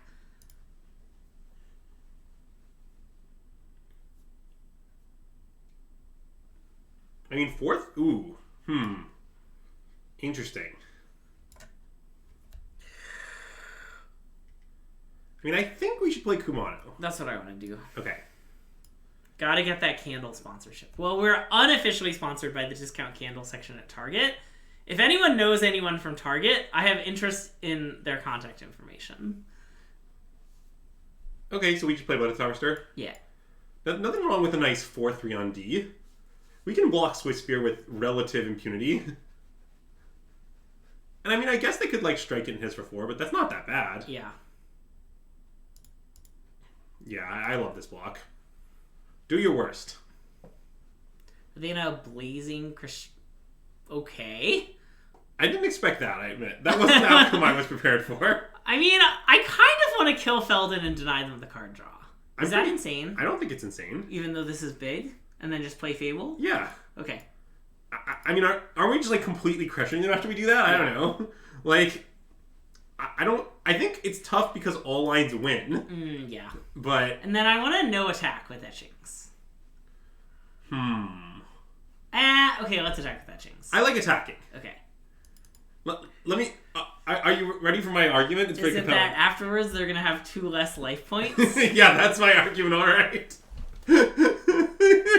Greg's clearly familiar with my general style of argumentation. Alright. These 2? Yeah, I think so. I want a triple spell. Yeah, I like triple spell. That seems good. We don't have to play the land. Oh. I mean, maybe we should. I guess we probably think we should play the land. okay. I would... Okay, and now the order does matter. We want to play this one first. Yes. And the next time we can play 5-6 Sheoldred, which could even matter. Yeah. I mean, they didn't even see the best of the 3 spells! They were just off it! I mean, that could set discussion was aggressive, but yeah. I don't really understand why our opponent was playing mono red with all red-black dual lands. Oh, yeah. I mean, maybe it's for, like, weird sideboard cards or something. Yeah, but mono red already has the deal 5. Also, okay, quick talk about this. Yeah. I don't like that red's so good at killing X5s in Standard. It feels very weird to me. Yeah. I mean, how are they? They just have Rebel Salvo and... Well, yeah, Rebel Salvo is obviously inefficient. Yeah. Good at is probably strong. Sure. I don't like that... Okay, here's a fact I do not like. There are almost no creatures that are playable in Standard that have enough toughness for red not to be able to kill them with ease. Does that make sense? Like, I feel like one of its limitations, like one reason you might play another color, is that oftentimes, your opponent has like some creature that you just straight up cannot kill. So I do want to play Kumano on 1, right? Even though I might not be able to. Because we could have hold it for very little downside. I don't think we should. Oh, and especially because we're going to play Fable on 3. Right, we're not going to play Trespasser on 3. That's the key fact. I just forgot that it doesn't grow the goblin. Oh, is this Soldiers? Is that what we're playing against? Maybe. Soldiers doesn't play this card that often. You can play... Oh, wait, we should play Swamp. You're right. Yeah. Because of Thalia. Yep. Number one reason. I was thinking about which one to play, and then I was like, nope, it's really foolish not to play Swamp. Okay, well, now I think maybe it is Soldiers. I guess it could be Esper. It could be Esper with a weird build. That doesn't even play to either of those lands, but... It might also just be Soldiers where they disagree with the consensus on Deserted Beach for some reason. Right. Also, like the old list played, like, 1 Deserted Beach. And so it could be that they're just, like, still on a slightly old mana base. Or they just drew the 1 Deserted Beach. I mean, but now most people don't play. Because once Sea Chrome Coast came. Oh, I see. People stopped playing it. All lands to the bin? All lands to the bin. Okay, I'm happy to double spell. Same. I guess we can attack for 2 first if you like. I do like.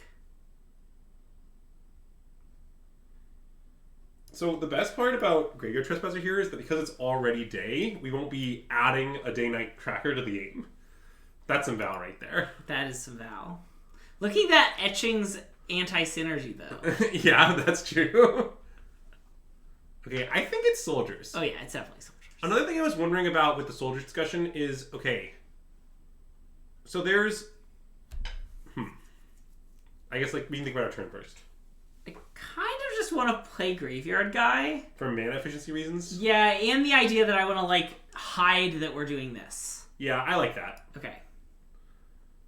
Okay, so what I was going to say is, so there's newer Soldiers lists that are more Flash style. Perhaps you've seen them. The newer Soldiers lists play, like, Wandering Emperor and stuff. I was wondering if, in the context of those lists, Desert Beach maybe gets better. Like, maybe it doesn't, but, like, Secret Coast is obviously bad with Wandering Emperor. Right. That's, like, the idea. Ooh, that's great. Well, I mean, the land doesn't do anything, but we're going to blood it away at some point, probably. And then we're just going to do the thing now? Yeah. And kill the Lord? Yeah.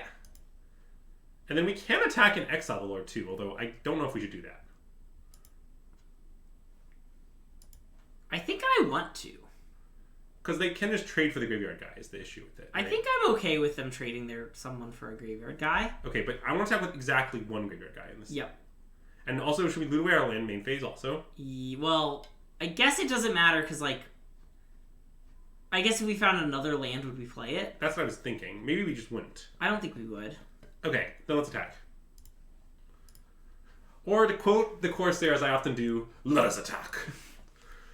I don't know if anyone here gets me randomly saying the quotes of StarCraft units from 10 years ago. Insanely, I think I get that quote because, like, my brother used to play this game and I remember it, like, hearing StarCraft quotes, like, in the background at my house. That's great. Okay, well, they're off it. Okay, I mean, no block concede was aggressive. I mean, we were winning. They weren't having fun. So, okay, I think all sweepers in. There's another sweeper. Yeah. Is a Braid good? Probably. It's a kill spell. Yeah. I mean, I think this is another matchup where, like any matchup, we cut all sweepers. Nice. What are your thoughts on that? They don't seem very good. Is Archwing good? It might be. Is Soul Transfer good? We could swap Archwing for Soul Transfer. But I also think Archfiend might just be good. Because, like, the like fact that when things die, it, like, procs is, like, pretty great. Okay, let's try it. I'm, like, imagining a spot where they have, like, Harbin, so we can't attack, and then we have Archfiend, and, then we slowly die to it? Yeah. Yeah, that could happen. This sideboarding discussion raises the question about the card Monastery Swiftspear. Well, I'm going to keep this. It does. Man, if I'm understanding Zerg quotes, I don't know if I can make the Zerg noises is the issue. Okay. I think I want to play Haunted Ridge. Me too. Yeah, like, I don't think I can make Overlord sounds is the issue. They're very bizarre. Punished. Yeah, but I think it was the right play.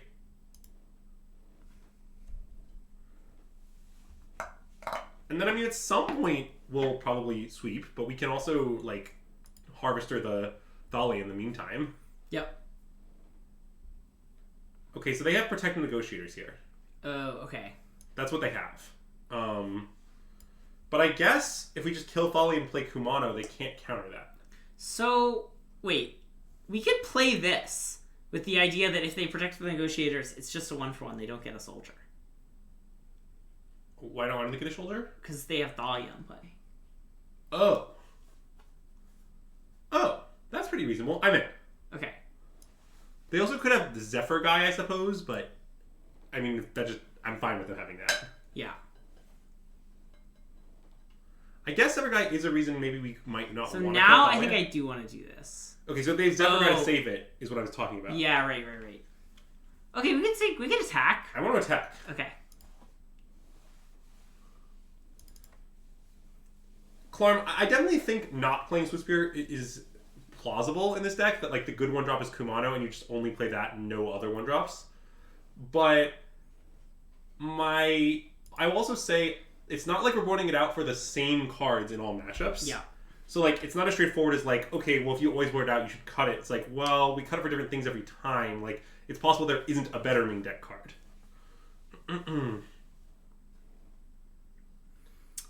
I would like to play Land Go, I think. Okay, we could land main phase Vampire's Vengeance. I know, but I want to Land Go, I think. You want to greed it, even though that exposes it to Protect Negotiators, and we don't get to attack and eat something? I mean, we can attack now. But then they'll trade it for Harbin. That's fine. And then if they do that, I want to slam Sheoldred. Okay, I'm in. Like, I don't think they're going to trade for this. Yeah. I think the card they have, by the way, is another one of those. And that's the reason I want to hold the Vengeance. That's plausible. So now you just want to play Land Go? Yeah, also, wait, Land Sheoldred is looking pretty good, though. I'm very in for Land Sheoldred. Okay, cool. Because the thing is, okay, here's what I like about this play. It like, we're enticing them to tap out for Brutal Cathar. Yeah. Which will get them destroyed in the game. Sure. Okay, well, they had one of their few destroy evils, but still. It's fine.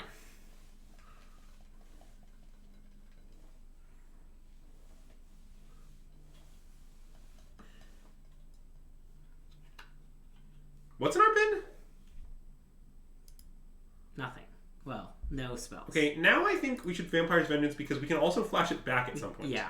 And main phasing it lets us also play Kumano, which is pretty nice. Okay.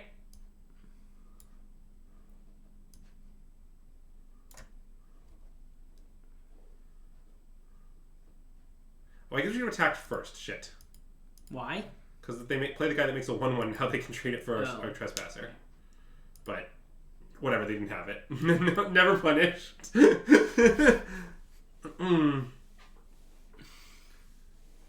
Well, I mean, Sheoldred is certainly evil, so I think it's a flavor win. Like, there's many cards that you might say are not evil that can be destroyed by Destroy Evil, but Sheoldred is very evil. So now we can't do the thing. Nope. So do you want to just play these two guys? Yeah. In what order should we play them? I think I want Harvester. No, I think I want the counter on this. I think we're right. very likely to use that. No, you're right.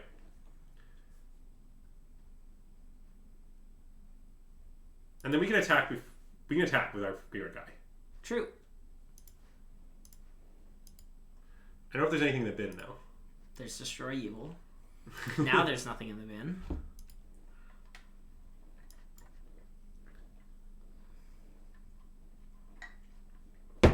No, you don't understand, Ryan. We're on Team Phyrexian, but that doesn't mean we claim they're not evil. Oh, yeah. We just accept that they're evil. Yeah, just because they're not... Just because we're on their team doesn't mean we think they're good. Yeah. See, are you familiar with the phrase, everyone's the hero of their own story? A fun fact, the Phyrexians are the villain of their story. Mm-hmm. So, there you go, that's a nice fact.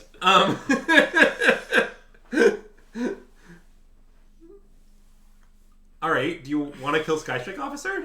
Yeah. I mean, we could kill Thalia, then flashback Vampire's Vengeance. Yeah.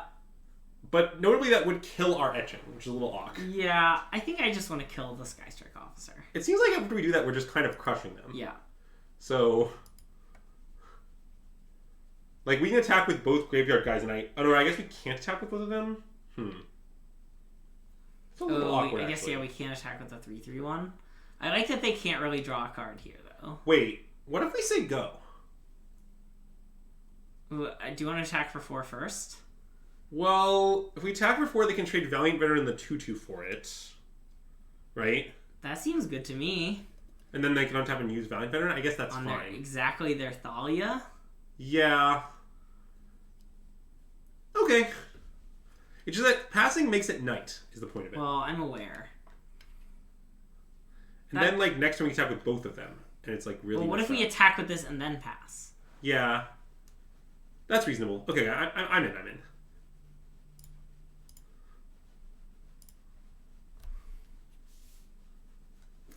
Do you think that Graveyard Trespasser could be described as a creature of the night? No. It's very clearly day-bound.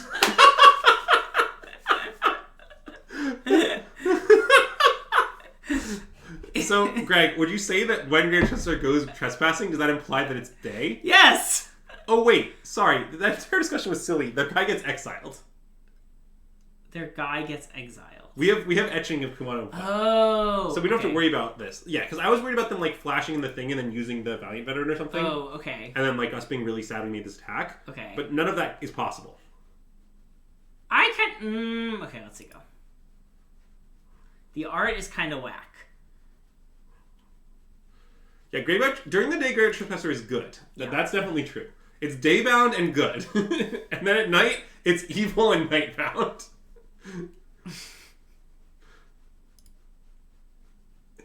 Do we want to blood away any of the cards in our hand? Okay. Nope. I mean, look, one of the things I like about this deck is I think it's very good against the aggro decks. Yeah.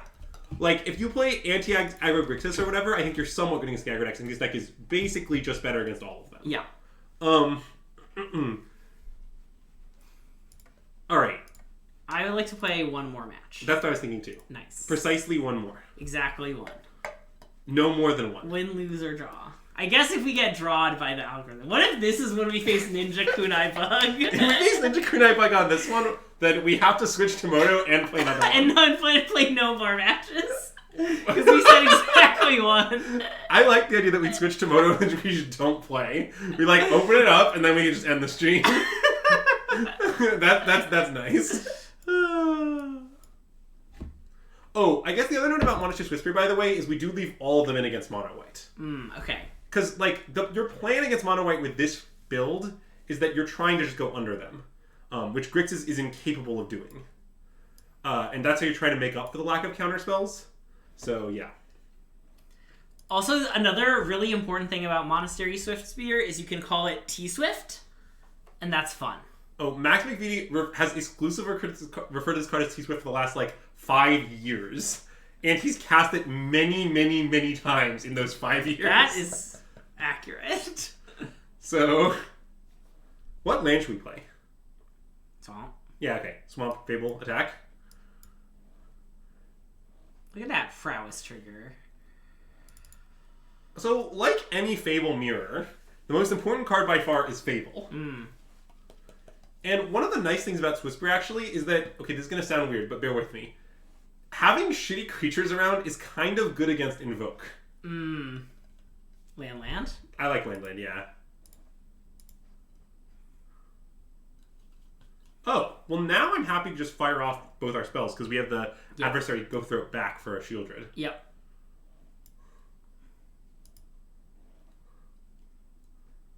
And I believe, play the land. I think so too.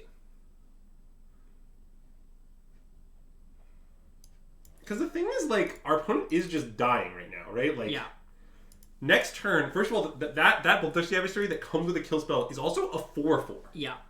So that's 4, 5, 6, 7, 8. Yeah, so we literally have lethal through a blocker right now. Yeah.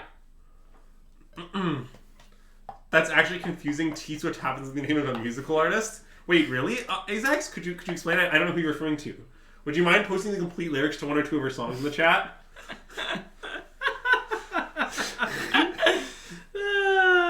Also, wait, if we do this and we want to make it bigger, do we have to cast the spell? You may. Okay. No. Well, you also can kick it and not exile spell, I think. So.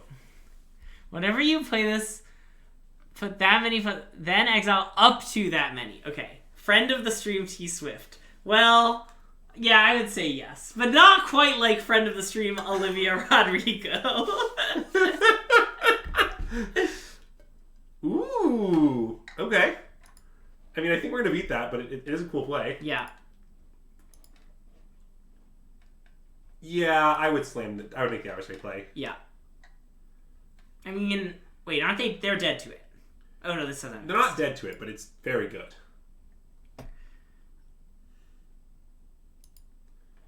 And this, chat, is what's known as the red-black Invoke of Despair. Invoke Despair. And you can see that our opponent is currently despairing.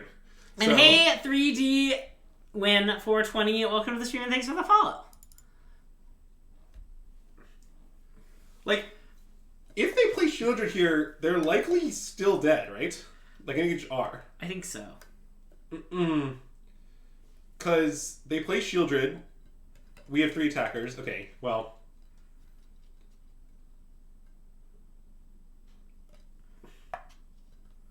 And so, okay, I know we're going to comically win this game, but just bear with me. The idea of this deck is exactly what's happening right now. Our opponent's forced to spend all their removal on our early guys, then we slam Sheoldred.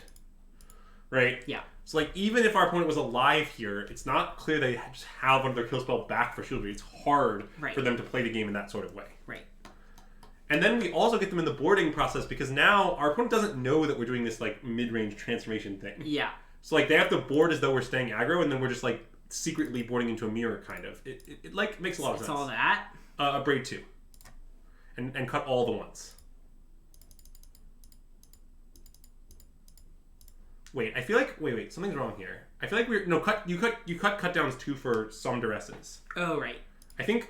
So, this is something I've been unsure about, is how many duress we want here. They're primarily for mono white, so, like, you want 4 anyway, I think. Yeah. But I think currently I lean towards 3-1 in favor of duress, but it's kind of debatable. Basically, it's really important to kill Fable, and they have no other targets for it, is the short description. Okay. But it's so efficient that it still has its moments, even though it's, like, a little awkward. So anyway, I land on 1. I'm not really sure. I could imagine going to 0. I could also imagine going to 2. Yeah. When I was playing the 0 sideboard plane, I guess, which we had our deck configured for that at one point, I didn't love it, is what I'll say. But, like, differences this small are very difficult to assess. Right.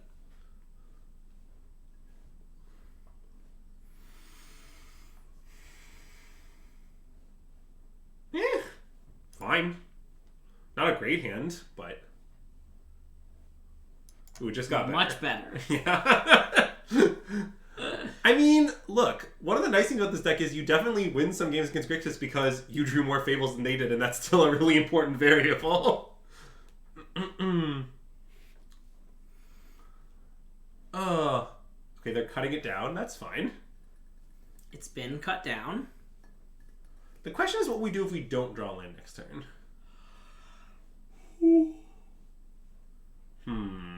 Oh, do you want a blood? Well, kind of, but... Do you want a blood, a Valley Dasher? Yeah, I think so. And then if we play a land, can I interest you in playing another Valley Dasher? You can. I do love Valley Dasher. Oh, flawlessly executed, Greg. Thank you.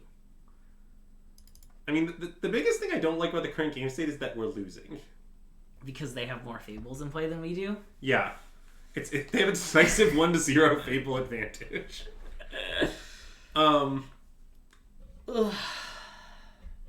Also, it's a little sad that our just 2 drops this game are just all adversaries when like we'd have loved a Transmogritant. Yeah. But such is life, I suppose.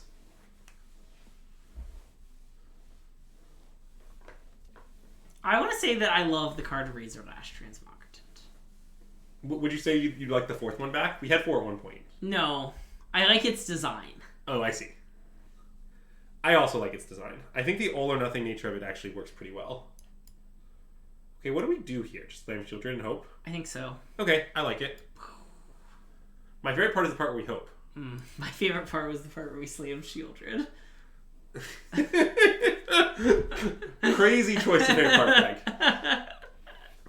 I always hope. I always have a lot of hope, just kind of sitting in reserve. Ready for as the situation demands? Yeah.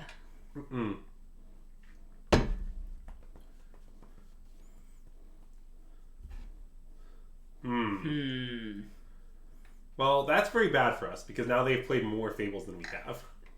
That was already true. Well, I guess we have to try to achieve Fable parity. I guess so. I mean, we could play this and draw, but... That seems insane, right? Yeah. Hope springs eternal in the human heart, especially if the human heart is my human heart. Yeah, hope springs eternal in the Greg heart, as the saying often goes. It's similar to the classic saying from Vegas, which is the Greg giveth and the Greg never taketh away. An insane joke that's only funny to us. That's never stopped us before. I mean, and any Knee fans watching in the chat. Yeah, I don't know if there are any Knee fans watching in the chat. If there are any Sam Islandfelds watching in the chat, it might be funny to him. Okay, this is at this point going, as the kids say, poorly. Are you a kid in this situation? You know, come see, come saw. I see.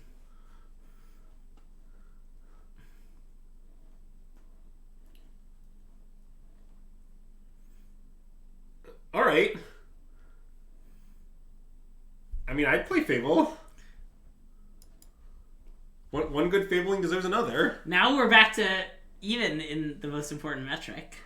Yeah, but I think speed of Fable deployment is also an important metric, is the issue. Yeah, and one of our Fables got invoked, and the other one's going to get invoked too. Yeah, look, this game we have some problems. Yeah.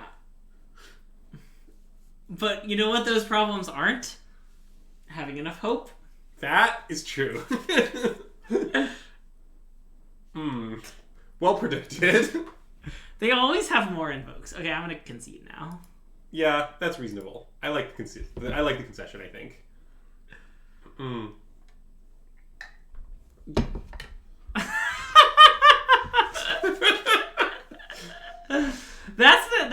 That's what we are going for here. I want to submit, I think. Okay. Also, you should know that one card this Archfiend could be, if we decide we don't like Archfiend, we haven't drawn it a lot of times, so we didn't really gather much data this stream. Yeah. But it could just be the 4th Graveyard Trespasser. Oh, that makes some sense. I forgot there were only 3. Well, it's just that Graveyard Trespasser isn't that good a card. That's basically why there's 3. There's not that much logic to it. Hand looks great. We're so ready for the Fable War. Yeah.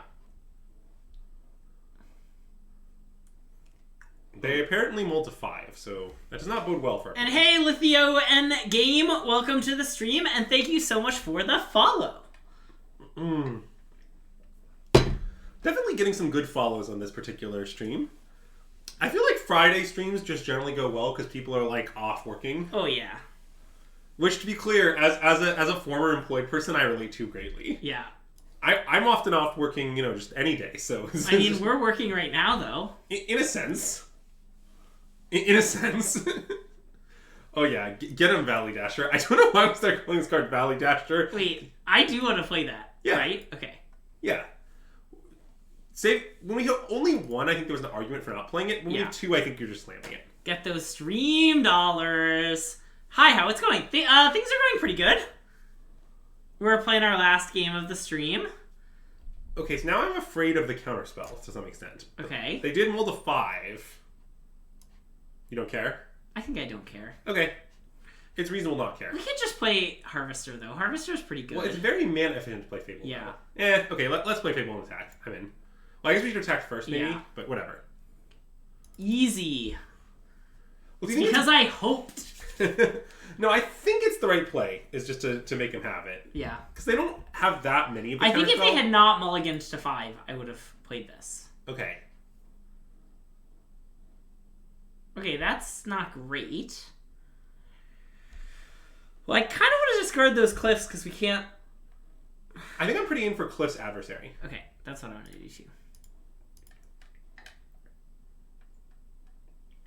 It's Sheoldred. Well, it could definitely be 2/2 drops. What's the argument for Sheoldred exactly? Okay, we could also just draw a card. I guess that's not very good. I would like 2/2 drops. I know that lets them abrade our Ragnarok Buster without getting Val, but that's fine. Abrade is a good card against us. Right. Also, like, in some sense that, like, protects the Fable from the abrade and stuff. Yeah. Like, I don't know. I'm just fine with that exchange. What is on these sleeves? Oh, I also do agree with what Tim said there, which is that, like, against us, where we're the, like, lower the ground deck, it's not obvious they'd leave in counterspells. They might. It's not, like, clear. But, that is quite relevant. Huh.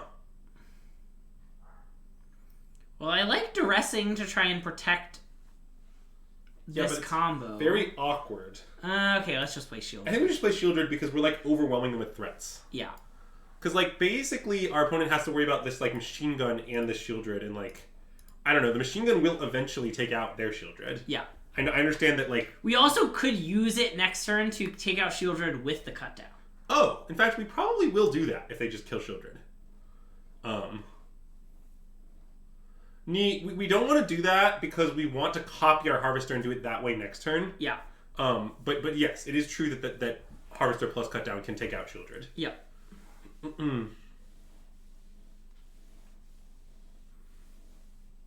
Specifically, the card Defense of the Heart with the Godzilla name Perfect Defense. Okay. Oh, that's a little sad. Yeah. You don't want a crew, right? I don't think so. Okay. But now we're just kind of winning because we just have this Bank Buster, right? Yeah. Oh, and we just drew Go for the Throat. Okay, why don't we start by Go for the Throating Sheoldred? Do you want to duress him first? Oh, sure, we can duress him first. I want to duress him first. I'm fine with that.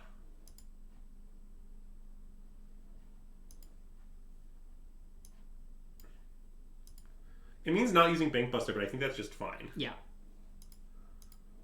And look, we have this... Their one card is answered. Yeah, so now to win, our opponent needs to handle both our Sheoldred and our Bank Buster, and they have nothing to do that. Yeah. We are a little exposed to Invoke, but I think we'll find a way to win.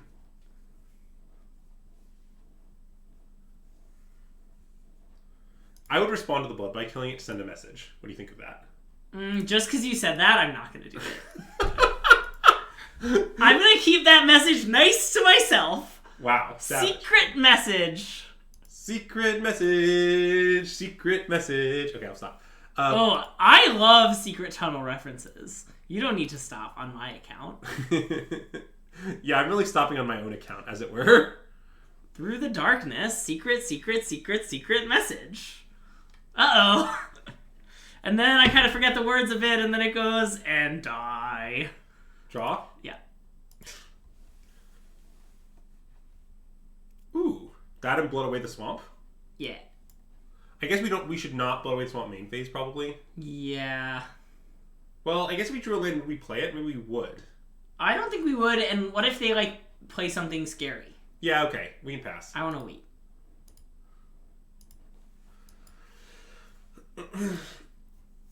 Something scary such as Split Fable, for instance? Uh-oh, I don't like no discard. Okay. Well, the game is close here. But see, what I like is that I feel like this game, we're, like, kind of at parity with the Grixis deck, and we still haven't drawn a goddamn Race/Transmogrant. They did, for the record, mill to 5. Okay, that's a reasonable point. But can we please draw Race/Transmogrant? It's very good. I'm gonna see what we draw before I decide if I want to block. I'm fine with that. It's gonna be Razor Lash Transmogritant.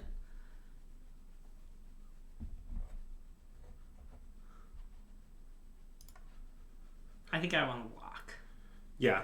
Wait, but although they do have this very scary thing coming. Well, we don't sacked have our any blood just moments ago. Right. Basically, I think that's the reason not to sack the blood, but I think I'd rather just, like, sack the blood, go deep into our deck with that and the Bank Buster, and, like, if we brick on, like, 4 draws, then, like, we're sad. The sideboard plan for this matchup is to bring in all the grindy cards and cut all the 1-drops. I want to use regular Bank Buster. Yep. Basically, every card with converted mana cost 1 is cut. And some are re-added. Ooh. I want to play that and use it. Yeah. Should we use it main phase, or should we use it later? I guess later. I guess later because of duress. And because it can threaten to block. Oh, right.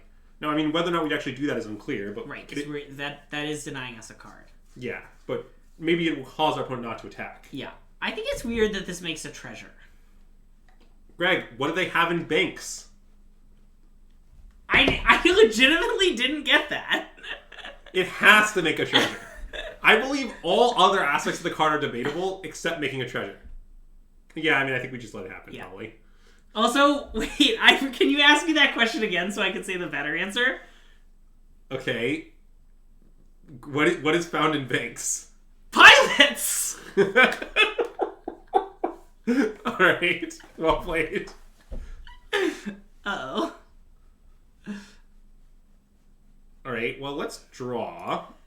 How about any enchant... Wait, what happens? We get something back? Okay, that's like good, not great. It's good. It's not great. That is accurate. Okay. I want to play all of them, I think. And we can still hold our land because of the treasure. Well, do we want to play all of them? I sort of just want to kill Fable, play Blitz Harvester, and draw a card. Kill Fable with this? Yeah. Okay, let's draw the card first. Okay. That I'm fine with. Well, see, now maybe we just play Graveyard Guy. Like, I'm pretty willing to have another land in play. I mean, we also have a treasure. I guess we're just trading for their guy, though. Okay. Well, although we can crew the Bank Buster. The empty Bank Buster. Well, so can this. But I mean, playing Graveyard Guy is more mana efficient if we play a land. Oh, that's true. We're not going to channel this. I think we should play the land, and we should play Graveyard Guy. Okay. We have so much gas. There's Sheoldred? Sure. I mean, we're never running out their Corpse Praiser fuel. Sometimes in this matchup you can do that. You can just, like, stop their Corpse Praiser from ever having fuel, but we just... This game is way past that point. Yeah.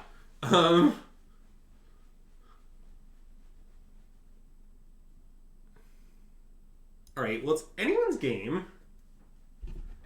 I think we're still winning, but it's definitely close. Yeah.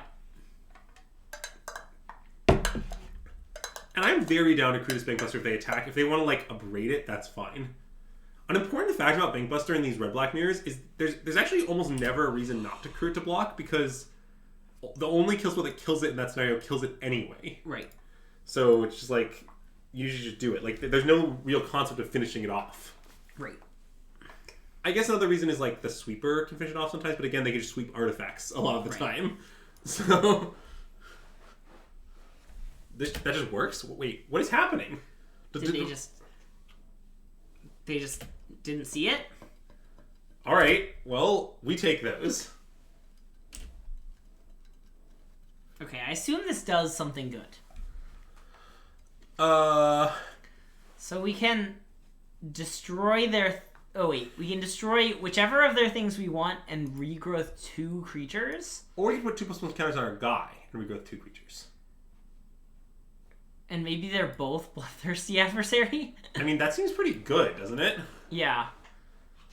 And like, you just want to put the counters on our guy and get him dead? No, wait, actually, I think you're right. I think maybe make them sack the Corpse Appraiser. Oh, because then we can attack. Yeah. Yes. Okay. And wait, do you want to send in this or the Bank Buster? I guess they both get 4 damage in? I want to make a pilot with that Bank Buster to crew that other Bank Buster. I see. So let's do that first. Yeah. Okay. Oh, and we can... Oh, we can't Bloodthirsty Adversary back Gix's command. That's not how that works. No. Okay. But, yeah. So we want to do this and this. Yeah. And this and this. And then do you want to also just play an adversary? I want to play Harvester, I think. Oh, sure, that's reasonable. Yeah, Mountain Harvester, I like that. And I guess we can could just crew with the Harvester, but I assume we'd rather use the Pilot? I think so. And I mean, what just happened is actually really messed up, by the way. Because these adversaries are both, like, many for ones. Right? Like, how do you feel about adversary double flashback? Yeah. Great. I feel great about adversary double flashback. And then, like, you can use the soul transfer to recur. I mean, expert on enchantment, damn. Yeah. But I do think one of the nice things about soul transfer in general is that it's a good spell to flashback, whereas a lot of the cheap spells don't get Val. Yeah. So it's a good way to get the full 3 for 1. You don't want a lot of them, but I think 1 or 2 soul transfers on the board is very good in this deck. Yeah.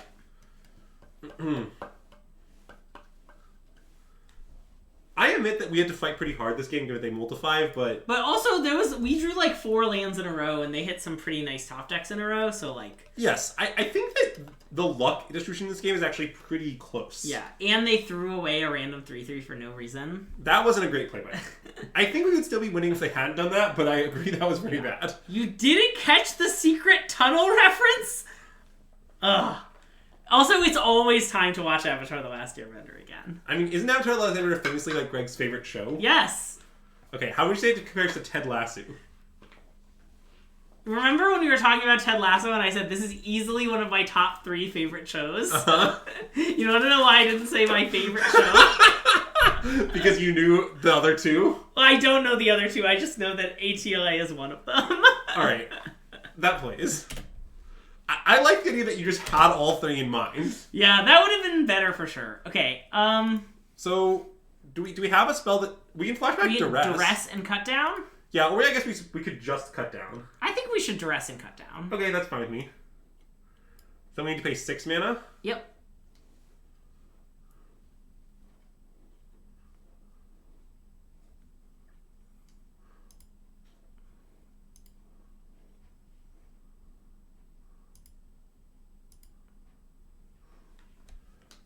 Look at this. Who is the better 5-drop now? Nice Invoke. Wait, do we want to... No, actually don't. The Kryn here does nothing. Yep, you're right. It sure does. They are just dead. Duress send a message? Oh, yeah. We could also Duress our own Fable, just to really show them the Fable.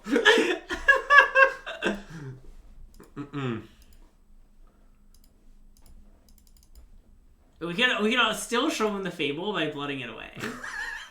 That's so unneeded. Just blow away Fable, just like... Oh yeah, by the way, in addition to the good spell you know about, I had another really good spell. Okay, that was a good one to end on, I think. Was a good one to end on. We beat Grixis. It was kind of a close game. Oh, Duress only hits opponents. Alright, so Greg, what are your thoughts on Red-Black Aggro? It's fine. Yeah, I think it's solid. It's you know how I just described Ted Lasso as being in my top 3 favorite shows? Uh-huh. I'd say it's in my top 3 favorite standard decks. Red-Black Aggro, that is. Alright. Greg doesn't think it's broken. Also, I also never claimed it was broken as well. Oh wait, this is where maybe Jace is misspelled? In these silly TikToks? It's misspelled on his cup. On his cup. Yeah, okay. That makes a lot of sense. Yeah. But anyway... yeah, so I assume we'll end it there. Red-Black Aggro definitely one of the decks we're considering for regionals. And we think if you're playing regionals, it's a pretty reasonable deck for you to be considering as well. Yeah. Nothing crazy, but one consideration along with Esper, Grixis, White, the usual suspects. Yeah. Okay, let's go raid someone. We could raid... Do we know this? Do you know this person? I don't know them at all, but we can raid them. Let's raid them. Damien F16. They're playing Mythic Standard, 5-color control, and Shadows over Innistrad Draft. Sure. It looks like currently they're playing the Standard deck. And we'll be back Monday with some more Standard. We think. Possibly Esper. Yeah. But we're not 100% sure. Yeah, wait. I'm not going to do it that way. I'm going to do it this way. Do this. Okay, sorry. Hold on. There you go. That's we got there. Nice. Yeah, awesome. Awesome. So if you're watching on Twitch, go enjoy Damien's stream. If you're watching on YouTube, thanks for watching on YouTube. Be sure to give us a like and subscribe. Yeah, I think that's kind of all I got. Anything else? Nope, I'm good. Sweet. Thanks for tuning in, and System Magic out.